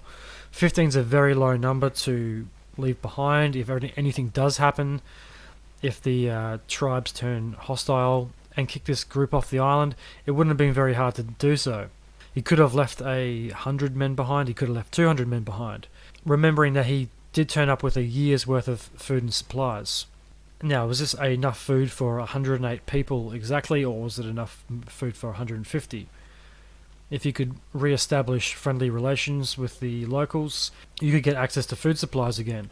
If you started up a trade system with some of the more friendly tribes, maybe not the Roanoke and the Croatoan, but maybe with the Croatoan and some of the other friendlier tribes. Maybe you could gain some allies, you could get some trade, some commerce going, and everything would be right with the world. So, continuing with our tale, colonisation isn't cheap. A large amount of the settlement attempts were funded directly by Raleigh and his benefactors. Ultimately, it never provided a reliable stream of revenue that was vital in maintaining a permanent colony in America. These were not funded by the Crown or by the royal family. These were all the first colonisation attempts were all privately funded enterprises. They were all people like Raleigh using his own money and his, like I just said, his benefactors' money to outlay the costs of colonisation and its upkeep. That also probably factors into the claim charter, whereby he can keep one-fifth of all the gold and precious metals found. This would have probably been a payoff that would have recouped his initial investment costs and probably made him a fair amount of profit. Like Grenville and his Spanish ship laden with treasure that he took back to England, and made the colonisation attempt worth it. It wasn't until early in the 17th century that colonisation started to pick up, with the formation of the Joint Stock Virginia Company, which is comprised of both the London Company and the Plymouth Company. The Virginia Company was more or less a corporation that had been granted rule by the English Crown to establish a self-governing royal colonies. Both companies had been given the same charters under the orders that they were to operate in different areas.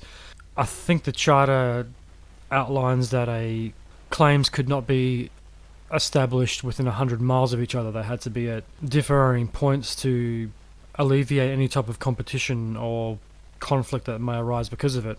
One example of this is the Jamestown colony that was settled in Virginia, which became the first permanent settlement in North America. These companies could pretty much do what they liked. As long as they upheld the royal British claim to it, they could pretty much run the colonies how they saw fit. The independent outline of these companies had unknowingly set the foundations of what would later become the backbone of American democracy.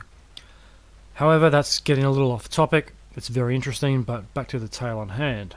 This is where the second part of our story is set. The year is 1587. Raleigh sent another expedition to Roanoke in order to finish the settlement from several years prior.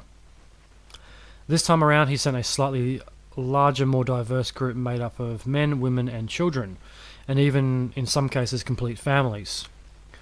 This was likely done to fast-track colonisation attempts this time around, leave the arrogant and ambitious Grenville at home, and bring the families and people looking for opportunity and a fresh start in the new world. The colony was made up of 87 men, 17 women and 11 children, who left for Roanoke under the governance of John White. So, on the 8th of May, 1587, the 115 colonists set sail from England in order to establish or re-establish the colony in the New World. The settlers land on the island of Roanoke, just off the coast of North Carolina. During the time of which our tale is set, there would have been some trepidation given the disastrous outcome the first time around. So, these colonists are either extremely brave or extremely stupid. A lot of them were from the middle class of London. They sought this as an opportunity to start a new life. They probably paid their way over there. They probably had to pay some form of currency for getting on the ship and going over there, but maybe they didn't. A lot of them had to leave behind everything they had known in order to get on a ship and go halfway around the world. It's extremely brave, putting your faith in colonists who are working for profit. These people would have been truly heroic to go to the other side of the world and set up camp in a new land. This time around, they were probably well aware that some of the locals were a little hostile. This time around, they were probably aware that some of the locals were hostile, which doesn't help put a new colonist's mind at ease. This is where the star of our tale comes into it. John White. So, John White is an interesting character. You will probably remember him from the first expedition. He was the artist and mapmaker. John White was handpicked by Sir Walter Raleigh to lead the second expedition, probably due to his level-headedness and his diplomacy, as opposed to Grenville's aggressive approach and militaristic style of leading. Grenville and Lane had some pretty tense relationships with the native tribes and even members of his own crew. It's not that hard to work out why he wasn't asked to lead the second time around. Or maybe he was busy. Who knows?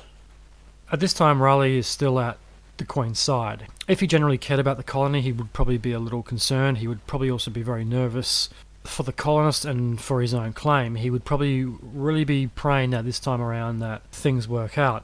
He would have hoped that everything went smoothly, the colonists would make contact with the Native Americans and have a very peaceful relationship.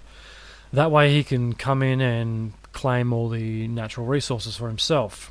He's also very detached. On one hand, he's putting up his own money and his own reputation to fund these expeditions, but at the same time, he's not 100% responsible. He's relying on other people and third parties to execute his vision. It also must have been very frustrating. He's on the other side of the world, sitting in the royal chambers, not knowing what's going on, praying and hoping that everything is going to turn out okay. And given what had happened first time around, he probably would have been even more nervous the second time around. Remember, this is not a military expedition full of soldiers going this time. These are men, women and children. There's not a lot of protection. It also makes you wonder why they didn't send half a dozen soldiers along with them. Because 115 people is not really a lot to establish a colony. But maybe that was the point. Maybe they were trying to look as non-threatening as possible. Send men, women, children and families. Don't send too many of them. Just enough to say, hey, look, we're here, but we don't want any trouble. So, White was born in London around 1540. He was an accomplished watercolour artist, and like everyone else we've seen throughout this tale, he had more than one job. He was a watercolour artist, mapmaker and explorer.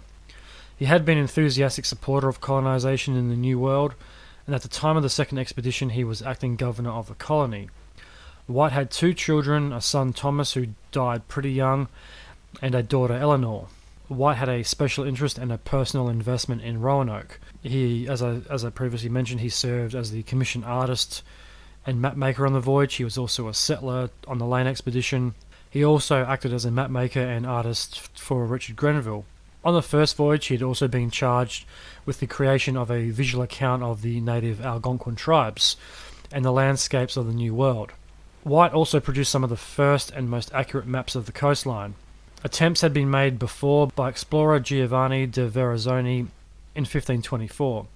The biggest difference between White and Verrazzoni's maps, Verrazzoni had very inaccurate maps and trade routes. This was back in the day when they thought there was a canal or a river that went straight from one side of North America to the other, creating a channel to get to the Pacific Ocean, in hope of creating a shortcut for trade routes to get through to travel to Asia.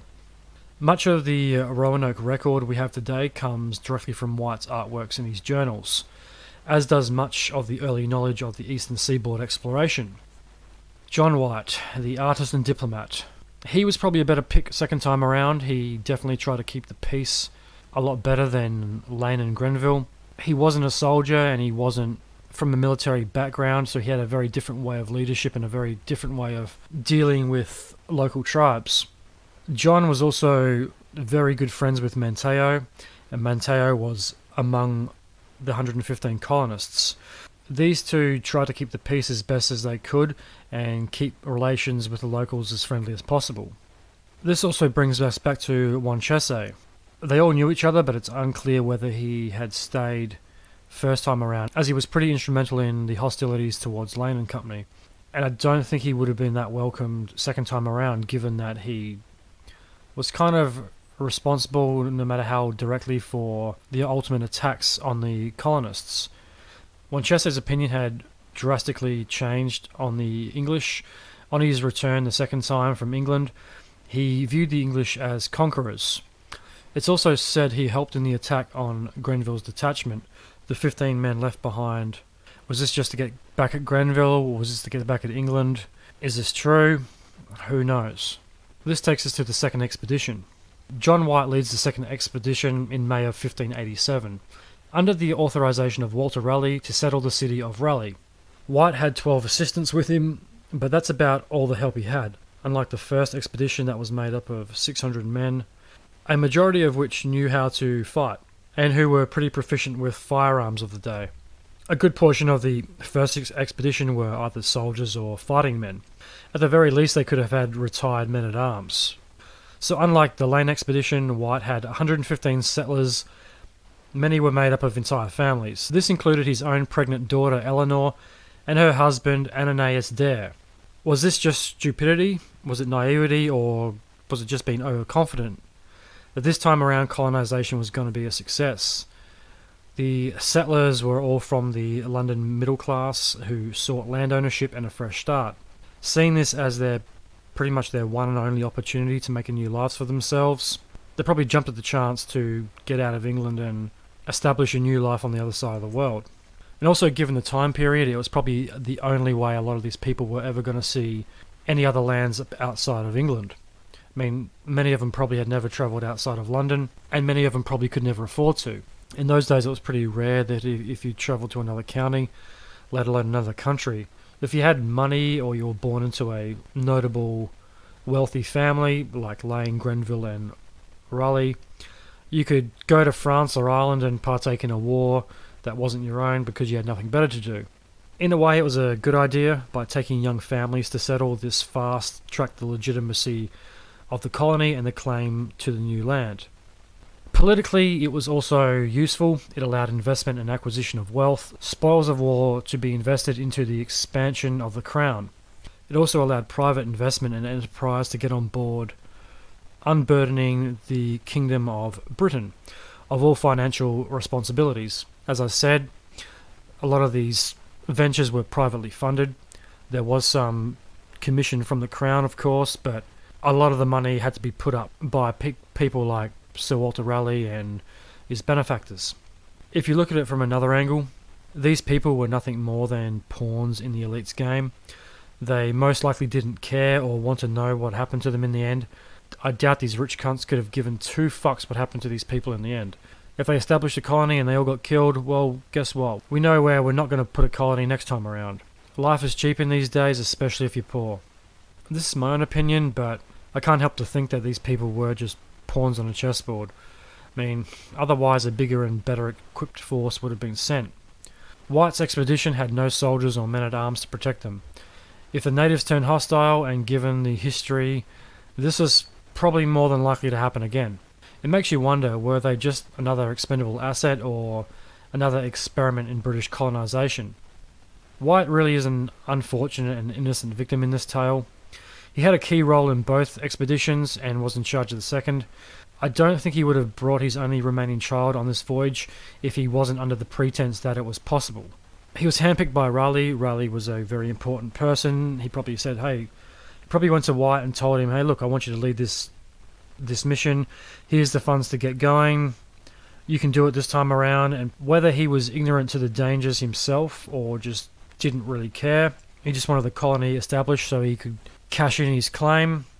Maybe he did care about these people. He did send supplies to them after all, but who knows? There's a lot of conspiracy and a lot of political intrigue that goes along with the story. This isn't just a story of a missing colony of 115 people. It's a very bigger and broader tale, and that's why I think it's important I tell it the way it is. You can't understand the full story unless you get the backstory. Anyway, moving along. While he was on the island, his daughter Eleanor gave birth to a girl, making her the firstborn European person on the North American continent. They named her Virginia Dare, after the Virginia claim. Dare County today derives its name from Virginia Dare. By now, White knows that Roanoke Island is no longer safe. Due to the violence that occurred with Lane and the Socotan, whereby their chieftain, Wingina, was killed during the conflict, and given that he had absolutely no military support whatsoever, he needs to play the landing safe. Very safe. But then again, maybe this was the whole point. Bring families, not troops. Show the locals that you're not bad guys. Bring families with stakes in the success of the colony. Bring people who are bringing themselves and what few belongings they have, and not guns and weapons. White had handpicked the families, and these families generally wanted to make things work. Before I forget, I probably should have mentioned this earlier. Croatoan Island is located several miles south of the fort.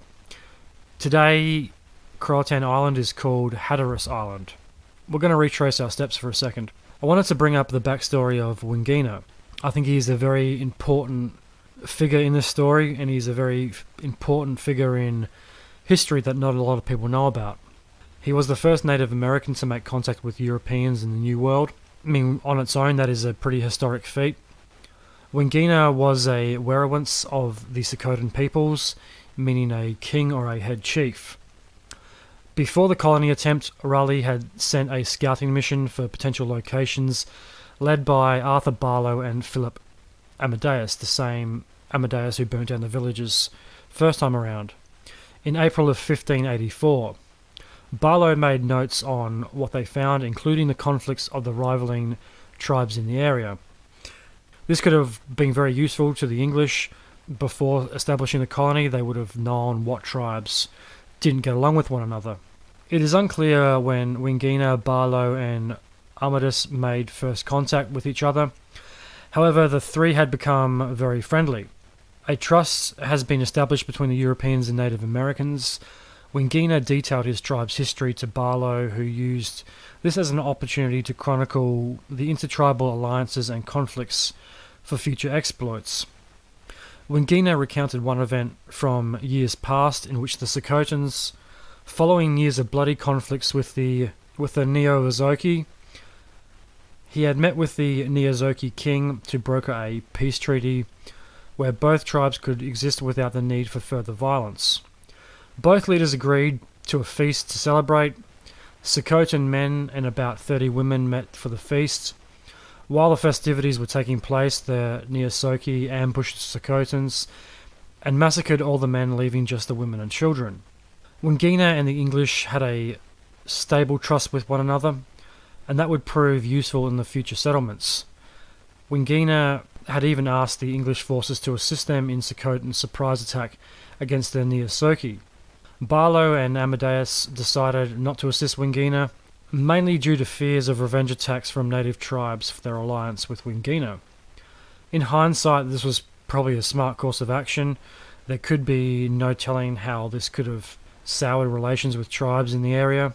The English played it pretty smart. Rather they established a trust not based on violence or the technological assistance in local warfare. The relationship with Wingina would prove to be very useful to the English in the coming years and to smooth over conflicts with native tribes. The Socotans trusted the English enough that, on the way back to report their expedition's findings, Two Croatoan chiefs, Monteo and Winchese, joined Barlow and Amadeus back in England. The conflicts with settlers in 1586 proved to be fatal for Wingina, who was killed by the English forces when Lane led a surprise attack against the Croatoan during a planned hostage exchange. This is the exchange for Skiko. So, White plays it safe and he lands up the coast in Hatteras Island. Lane's fort is still unpredictable at this time. White doesn't have a large enough force to send out a scouting party to confirm the state of the fort. Also along for the journey is Monteo, as I previously mentioned. Monteo was invaluable to the group. His inclusion was also a very smart one. Being a Croatoan chief, he could help tide things over with the locals and make amends for Lane's behaviour from the previous year. This time around the fleet was much smaller. I know this is probably dumb. At the same time, you don't want to spook the locals too much. You don't want to have a fleet of 10 or 15 ships. It might look a bit too combative. It also probably gives you position away to the Spanish. So maybe this is smart, maybe it's not. I don't know. In my opinion, I probably would have taken a few more colonists and a couple more ships. The Lion was back. It was captained by Simon Fernandez from the first expedition. This is the same Simon Fernandez who has the port named after him. White's original plan was to sail up the coast of the Chesapeake Bay and have the settlement this time around a bit further inland, further up the river. Fernandez would not go into Chesapeake Bay and drop the settlers where they wanted. He instead drops them miles away from where they wanted to be due to privateering. So once again, the colony's hindered by the lure of privateering. He pretty much does what he did the first time around. He just drops them on the edge of the coastline and fucks off to go privateering. Probably would have gotten a different captain this time around. This guy is unreliable. He is also a bit of a prick. He doesn't seem to care too much about the fate of the colonists. I mean, how long would it have taken to drop them where they needed to be? So you got this selfishness and this greed that plays a big part in the story. It's kind of unavoidable by this point. It seems to raise its ugly head every time they set out on a mission. The other two ships in the fleet were much smaller compared to the ones the first time around. This limits the amount of people you can have, and it also limits your supplies. But then again, given the shallow tributaries around the Sound and the inlets of Chesapeake, this is probably a good thing. You can probably get further with the smaller boats than you can with the bigger ones. Look what happened to the Tiger. These settlers don't seem as robust or as capable as Grenville's men. So it's now the 22nd of July.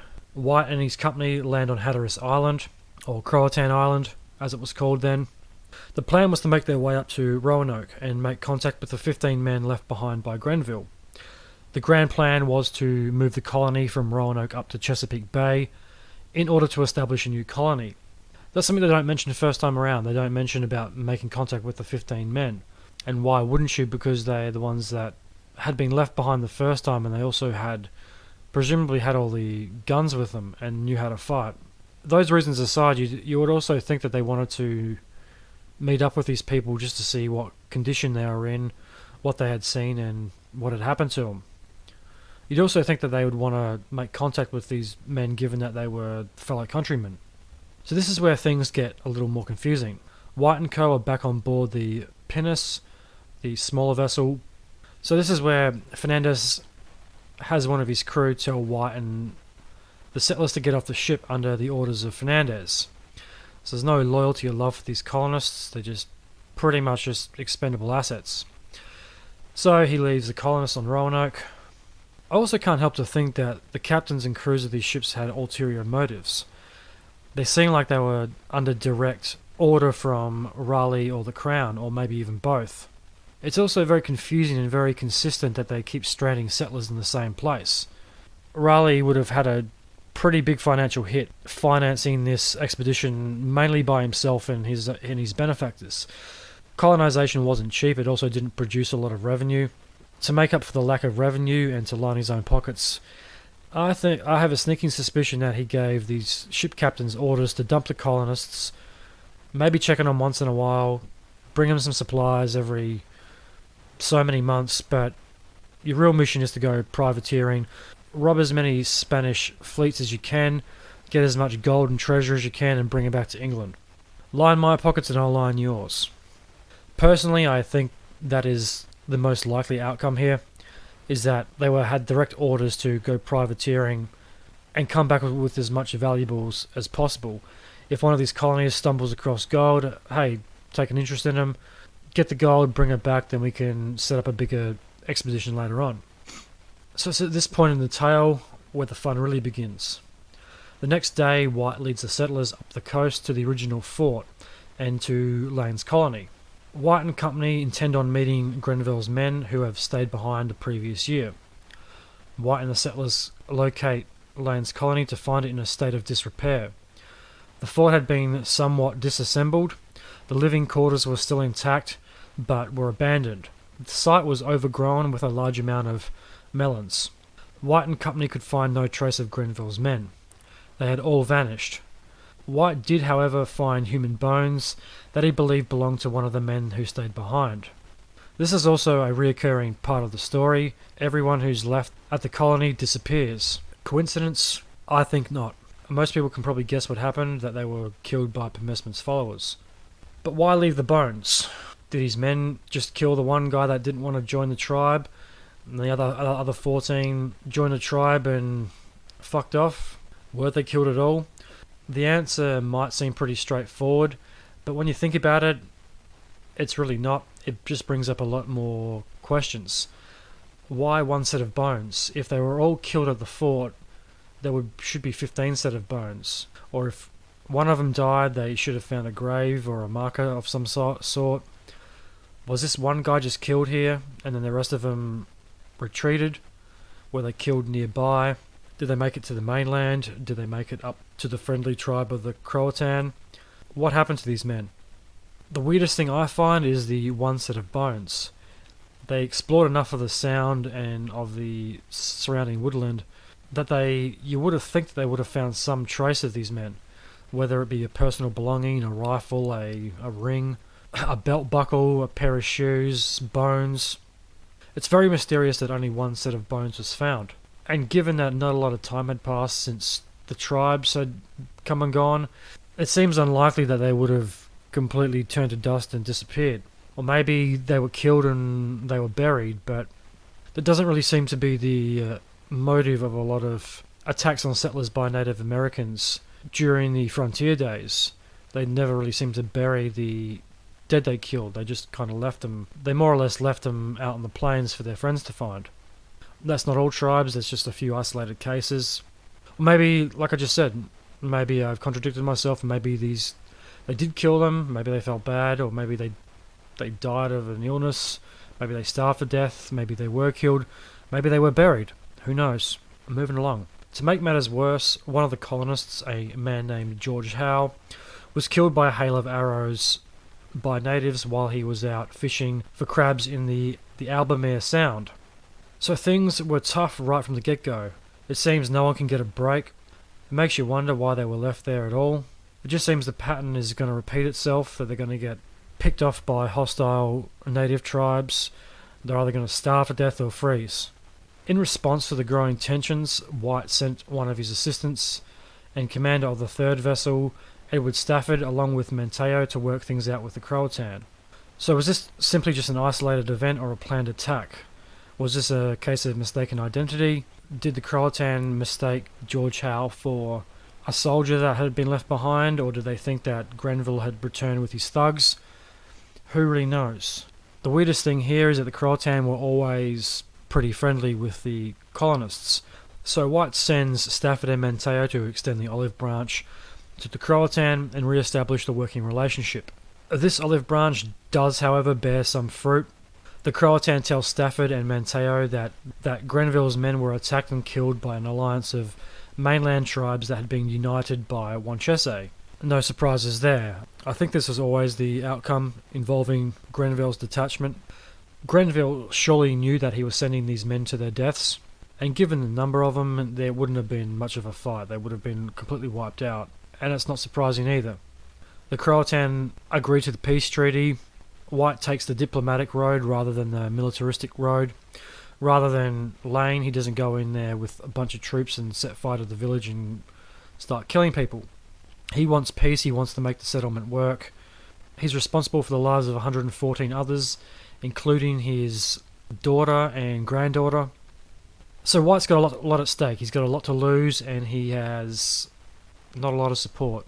And unfortunately, what seems to happen this time around is White and his company are victims of the actions of Lane's company. Most of the hostilities inflicted on them are because of Lane and Grenville's actions first time around. So, like I said, the Croatoan were always very friendly to the English, even after their attacks. White was unnerved by this news, and given that he had no military support, was more or less on his own.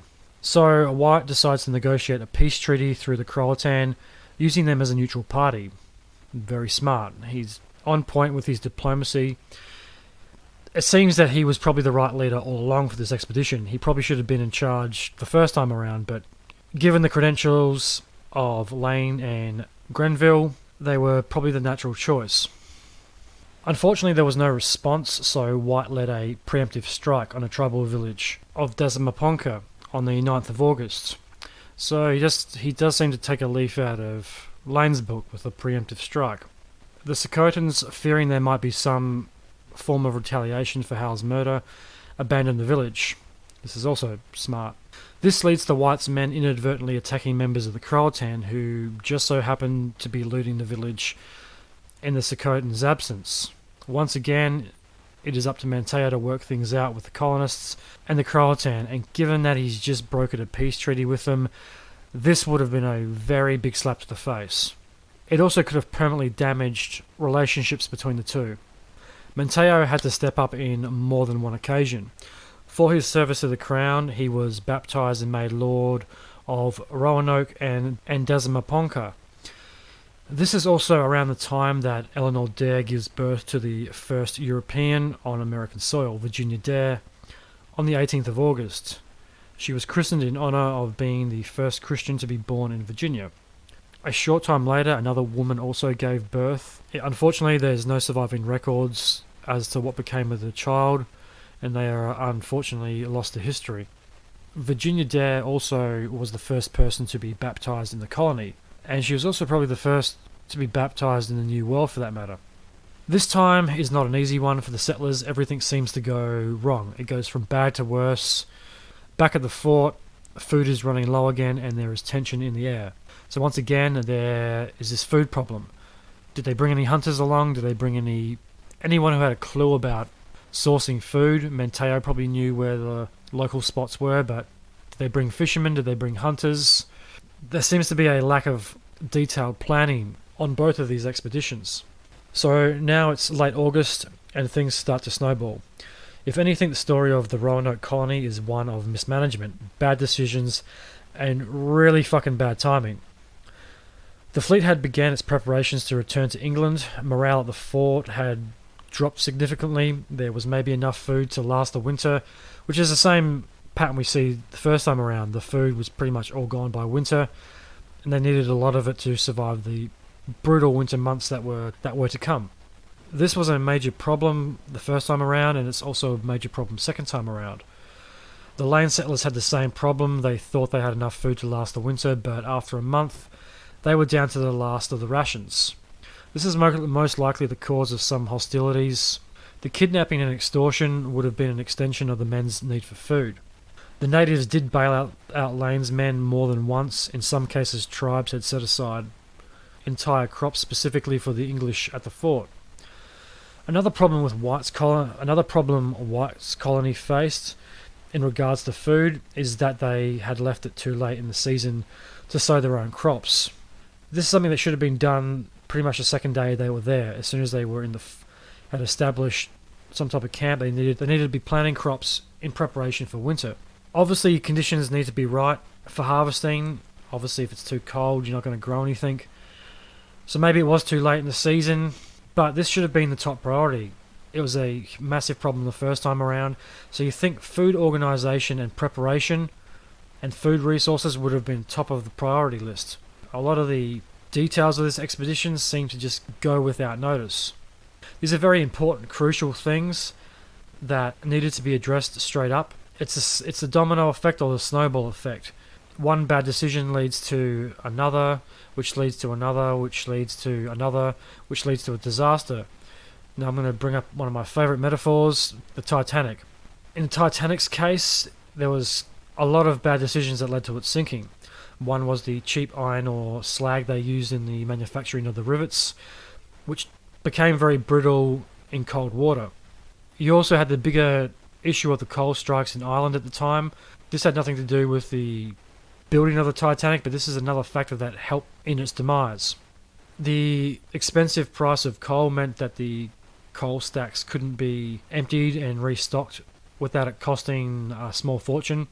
A fire broke out in one of the coal stacks, and it stayed burning for weeks before the voyage.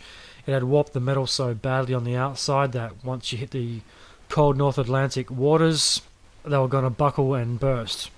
The coal stacks were enormous. Apparently coal can stay ignited for a long time and hold its heat. It was on the bottom of the stack and it was just too expensive to replace it, so they let it go.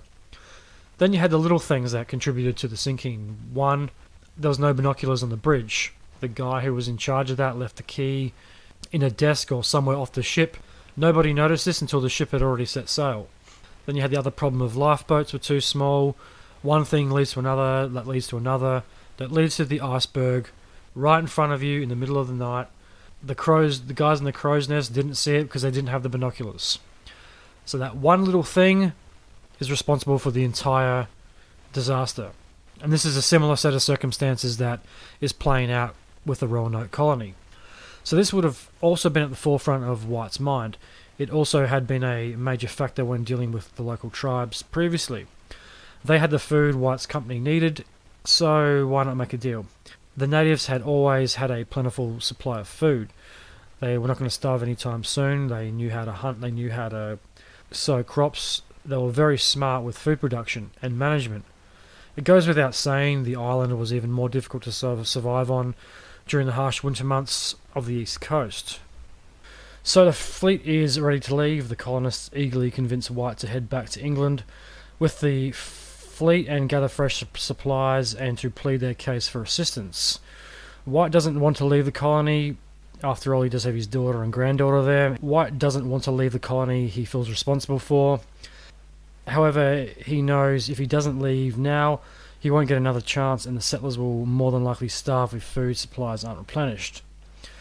He leaves with the fleet on the 27th of August, 1587. White had the intention of returning the following year. Little did he know things were about to get worse. Much, much worse. He gave himself a few months to return. He had the intention of returning the following year. But just like everything else in this tale, life has a funny way of getting in the way. There's a repeating pattern and a cycle to this story that you should be able to pick by now. It's now November 5th, 1587. White arrives back in England at possibly the worst time during that century. The journey back was turbulent, but what was to come was even more turbulent. White arrives home at the same time England was at war with Spain. The Spanish Armada had been mobilised and was readying for an attack against England. As you can imagine, getting in and out of the country had become more than just a little difficult. Queen Elizabeth had locked down every port in the country, preventing any ship from leaving. All ships were needed to defend against the overwhelming superiority of the Spanish fleet, including civilian vessels, fishing boats, cargo or any other ship that was available in the area. It is now March of 1588. Grenville had been given permission to sail to the Caribbean and launch an attack against the Spanish. This is kind of like a covert Black Ops mission. He was supposed to go attack the Spanish where they felt safe, where they controlled a lot of their wealth and resources from down in the Caribbean. He was given permission to attack the Spanish where it hurt, attack their gold reserves, their supply routes, essentially cutting off any type of support back to Spain. White had been given permission to accompany Grenville down to the Caribbean. The plan was White would hitch a ride with Grenville, and Grenville could drop by Roanoke Island on the way. As luck would have it, severe winds prevented them from leaving on time. Then Grenville received orders that he was to remain put and help defend England. There was a very small ray of light. Grenville's fleet had two smaller ships that were not military vessels, the Brave and the Roe. As it turned out, White was allowed to use them and sail to the colony. So the ships leave on the 22nd of April. They were underway when both captains decided they were going to go try and capture a few Spanish ships on their way out of English waters. Once again, and this is the allure of privateering and greed coming into play. Which also brings up the next question: if they weren't military ships, how did they attack? Assuming that the Spanish ships were either larger cargo vessels or military ships, or had some type of firepower on them, how did the English ships get the upper hand? If they were smaller, unarmed, and no use in any type of military venture, how did they get the drop on what we assume is a much superior Spanish ship? Okay, let's fast forward a bit. It is now the 6th of May, and both ships were attacked by French pirates off the coast of Morocco. Poor White, he cannot get a break, this guy. The fleet suffered many casualties, more than 20 were killed. During the attack, the supplies were stolen by the French, forcing White and the ships to return back home. It's 3 months later now, and the Spanish Armada has been defeated. Talk about the worst luck you could possibly have. This guy cannot get a fucking break anywhere. So now he gets attacked by French pirates. This guy's trying to do the right thing, and the universe is throwing everything it has at him. So it's 3 months later, the Spanish Armada has been defeated. However, the restrictions to ships leaving the port still remain. Queen Elizabeth puts a large amount of effort into organising a counter-offensive and planned to attack Spain in 1589. It couldn't get much worse for White. He is now told that he can't until the following year. This making it 1590. So he must be feeling like absolute shit by this point. He must have felt he's failed. He's probably worried sick about his daughter and granddaughter and the 113 other colonists. Imagine what's going through his head. Have they been killed by the locals? Have they frozen to death over winter? Have they starved to death? Have they been eaten by a pack of wild wolves? Who knows? There's a lot of stuff that's probably weighing on his mind at this point. So, the English and Spain problem. England's interest in North America had not gone unnoticed by the Spanish. They had got word that there was an English colony somewhere around the Chesapeake. This concerned the Spanish because it meant they had a challenger in the New World, and were probably getting really nervous that some other superpower was interested in their gold, aka the Incan and Aztec gold, that they had a pretty big monopoly on. They knew something was up in that particular area. Grenville had captured a Spanish ship, the Santa Maria de San Vicente, back in 1885. This had taken place shortly after he had dropped off the first expedition in Roanoke. Grenville shipped the Tiger, outmaneuvered the bigger Santa Maria at 300 to 400 tons, which was also full of treasure and on its way back from Cuba. The Tiger hammered the bigger ship, crippling it and capturing it a few days later. Spain had begun investigating this particular area of North America. They knew something was going on. They had grown very suspicious that the English were setting up a base for piracy operations in North America, namely to launch their own counterattacks and raids on the Spanish fleets in the Caribbean. The Roanoke colonies had come into the view of the Spanish crosshairs. They were under the impression that the English had discovered an inlet that led to the Pacific, and that they had found a hoard of diamonds. I don't know how they come about this information or where this hoard of diamonds came from, but it seems a bit over the top. So, in fitting with the misjudgments of this tale, the Spanish made one of their own. In 1588, King Philip II of Spain sent a reconnaissance mission to find this base. Vincent Gonzalez had been given the order to search Chesapeake Bay. Fortunately for England and for the colonists, he didn't look very hard. Gonzalez didn't find anything in Chesapeake Bay or in the outer inlets.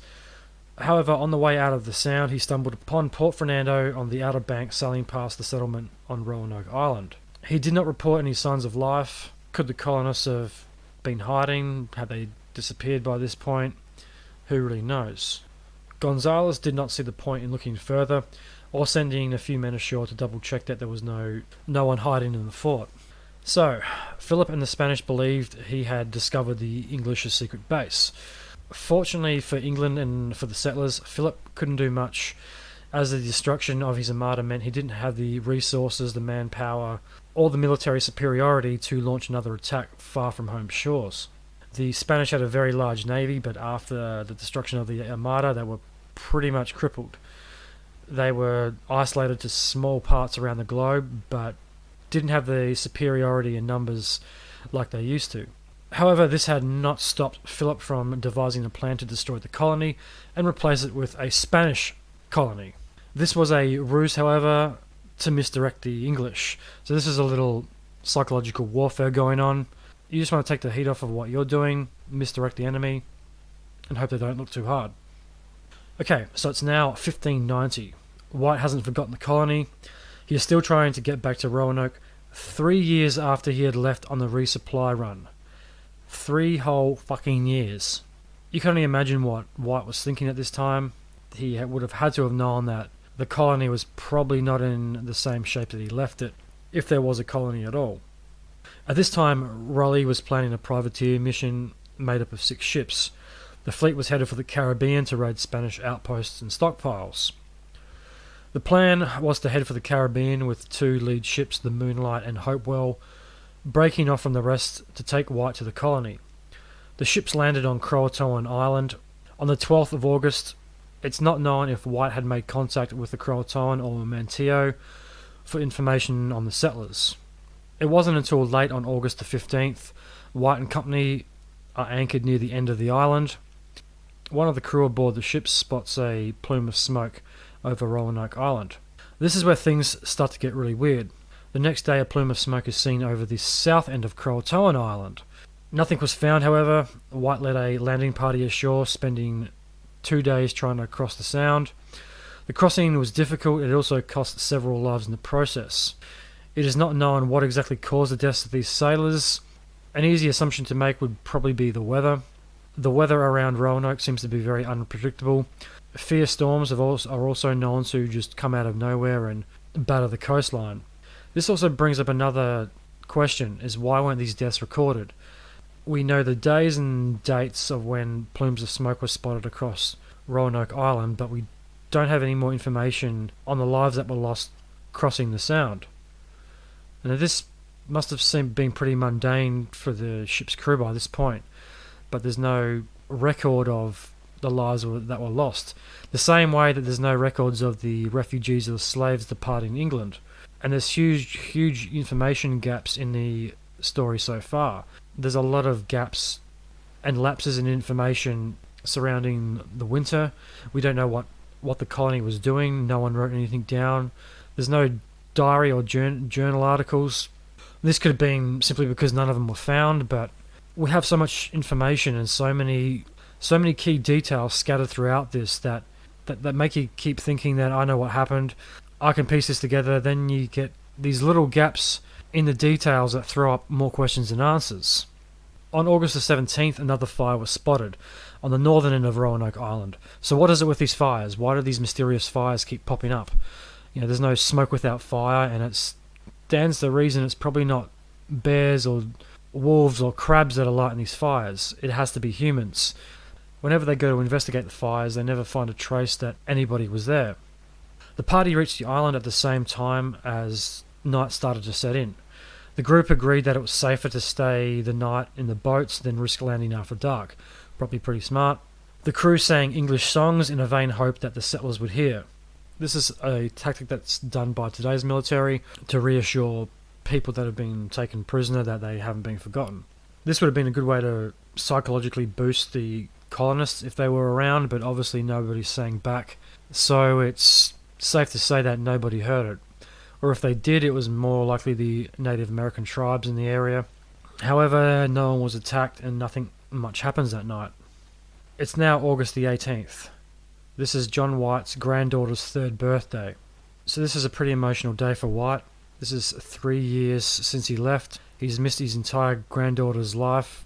He'd probably praying by this point that he re-establishes contact with the colony, or that he finds some clue that his granddaughter and daughter are still in the area. So White and company land on the shore early in the morning. We can only imagine what they felt when they hit the shore and began their search. There's probably a lot of nervousness and trepidation. The crew explored the area, finding fresh footprints in the sand, so no one made themselves known to the group or tried to make contact. There's not much information on the footprints. Were they wearing shoes? Were they barefoot? Were they the locals? Were they the colonists? Or was it something else? who really knows? There's not much more information. And this is another point like I was talking about earlier. This is a very detailed piece of information that gives you a clue to the whereabouts of the settlers, but it raises more questions than answers. You think, oh, well, we've got another big piece of the puzzle. We've cracked it. We've found a set of footprints. Problem solved. Let's move on. But no, it just brings up more questions. So White and his party head for the fort. As they approached the fort, they noticed it was eerily quiet. So as White approached the fort, you can only imagine what he was feeling. He would have been anxious to the point of wanting to be sick. His heart would have been racing a million miles an hour. He was probably on edge. He would have been extremely anxious and probably very hesitant at what he might find. The party approaches the fort. They find a tree with the words Crow carved into it, not too far away from the settlement walls. So what does this crow mean? So, the plot and the mystery only thicken. White and his crew enter the colony. So this is where White's heart would be in his mouth. He would have been extremely anxious. He would have been desperately seeking any type of sign of life from the colony. At this point, he probably would have taken a few skeletons on the ground over finding nothing at all. The colony had changed dramatically since White was last there. He noticed it had been fortified with palisades, which are a type of medium-sized tree trunk arranged in a fence-like pattern. More specifically, a vertical fence-like pattern. It's a primitive fort, but it protects you against threats. This was a common style of fort found all throughout North America during the time of settlement. A lot of the outposts at the time and military bases and fortified settlements had this exact same style of palisade. They wouldn't have gone to the effort of building a reinforced palisade if there wasn't a threat. So you can make the assumption that the threat came from the native tribes, most likely Winchester and the Socotan, and probably a coalition of mainland tribes that had attacked Grenville's detachment and Lane's colony. The party also found on a fence post the word Croatoan. The word Croatoan was carved into one of the wooden posts. White was adamant that this meant that the colony had moved to Croatoan Island. To support his theory was the fact that there was just the word carved in the post. Now, there's a bit of a secret code that the settlers had agreed on. They had agreed back in 1587 that for whatever reason they had to move locations, they would leave a marker behind by carving the name into a tree or whatever wooden object they could find. They would carve the word of where they were going, so in this case Croatoan. In White's mind, this is pretty simple. They had moved down to Croatoan Island, probably to live with the Croatoan natives. However, there was a bit more of a secretive meaning behind this. If they left in distress or were in imminent danger, they were to carve a cross patty above the word. This was a secret message that only an English colonist would understand. The fact that there was no cross found put White's mind at ease a little bit. He felt pretty confident that they had left peacefully under their own intention and not under duress. However, the place was fortified and was in pretty bad condition. So this suggests that they were either defending against an attack or they were preparing to. Maybe this was why they left. Maybe this is why they had to move from the fort. It's a pretty logical conclusion, but like everything in the story, nothing is ever as simple as it seems. White and his party searched the settlement. They found the houses had been gutted, with anything that could be easily carried off being removed. There were several trunks that had been buried and hidden back in 1587. They had all been dug up, however, 3 of which belonged to White and contained his notebooks and a few personal artifacts. The trunks contained valuables, although there are differing accounts as to what was and wasn't found. Some accounts say that not much was taken and that most of the gold and precious items were left behind. On the other hand, you have other accounts that say the site had been thoroughly looted. However, most agree that all of the boats were gone. There was a couple of boats left behind, if you remember back to the start of the show, that were for the colonists' use. They were all gone, which kind of fits with the hypothesis that they moved down the coast to Croatoan Island. If they did dig up everything and take their personal belongings and valuables with them, this would also support that the place being looted. However, The locals could have come and ransacked the place after it was attacked and taken all the valuables. Also, a key thing that isn't mentioned a lot is that the fort wasn't burnt and didn't show any signs of an attack, nor was there any bodies or skeletons found, which also suggests that the colonists left peacefully. If there was if the natives had have attacked them, there probably would have been skeletal remains everywhere. There also would have been significant damage to the fortifications and the buildings. So White and his company returns to the ships. By this time it was night. They had made plans to travel down the coast to Croatoan Island the next morning. As another twist of fate would have it, the Hopewell's anchor tether snapped, leaving one usable anchor. The mission was called off due to the risk of running aground or shipwrecking. White still had hope. The second ship, the Moonlight, set sail back to England. However, the Hopewell crew had come up with a plan that would serve both parties. The plan was to bunker down for the winter in the Caribbean and restart the search in the Outer Banks during the spring of 1591. White's luck, or lack thereof, had expired. The Hopewell was set to sail down the coast when another violent storm hits the coast and blew the ships off course again. There's a lot of repeating patterns in this story. This forced the Hopewell to resupply in the Azores Islands. A last attempt was made, but extreme gale force winds prevented smaller boats from landing on the shore. The Hopewell had no choice but to return to England, and October 24th, 1590, they did just that. Poor cunt cannot get a break. I don't think these expeditions have had one single stroke of good luck, apart from some of the positive relationships they formed with the native tribes and Manteo being a very loyal and very trustworthy friend. So, White never returns to Roanoke. After his ordeal, he spends most of his time living at Walter Raleigh's estate in Ireland, mainly working as a map maker for Raleigh's business clients. White was forced to give up on his dreams of an American colony, rather spending his time reflecting on the misfortunate events that foiled his dreams of the New World. He spends a lot of time reflecting on the evils and unfortunate events. That is a direct quote from White himself. However, always the optimist, White had never given up hope that the colonists, his daughter and granddaughter, were still alive, out there in the New World somewhere. White slipped into ill health not long after his return. He died 3 years after his return home to England. Today, his paintings and his maps are on display at the British Museum. His artworks and maps are of significant importance. He is responsible for creating the accounts and producing the first illustrations of life and culture of Native American peoples. Without his contributions, we would know far less than what we do today. So White's final letter was written in 1593 in Ireland. It was to the publisher of his artworks, mainly his Roanoke drawings. There's a record from May of 1606 that a Bridget White had been appointed the estate administrator for her brother John White. We can only assume that she was the caretaker of the maps and illustrations until they found their way into the circulation of the museum. So that concludes part 1 of the Croatoan Mystery, the Roanoke settlements and the Lost Colony. That also concludes the very first Truth Tank True Tale. I hope you all enjoyed it. Thank you for listening.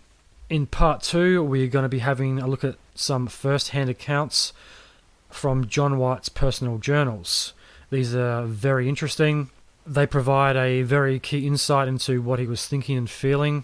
We're also going to be having a look at the many theories on what happened to the Lost Colony.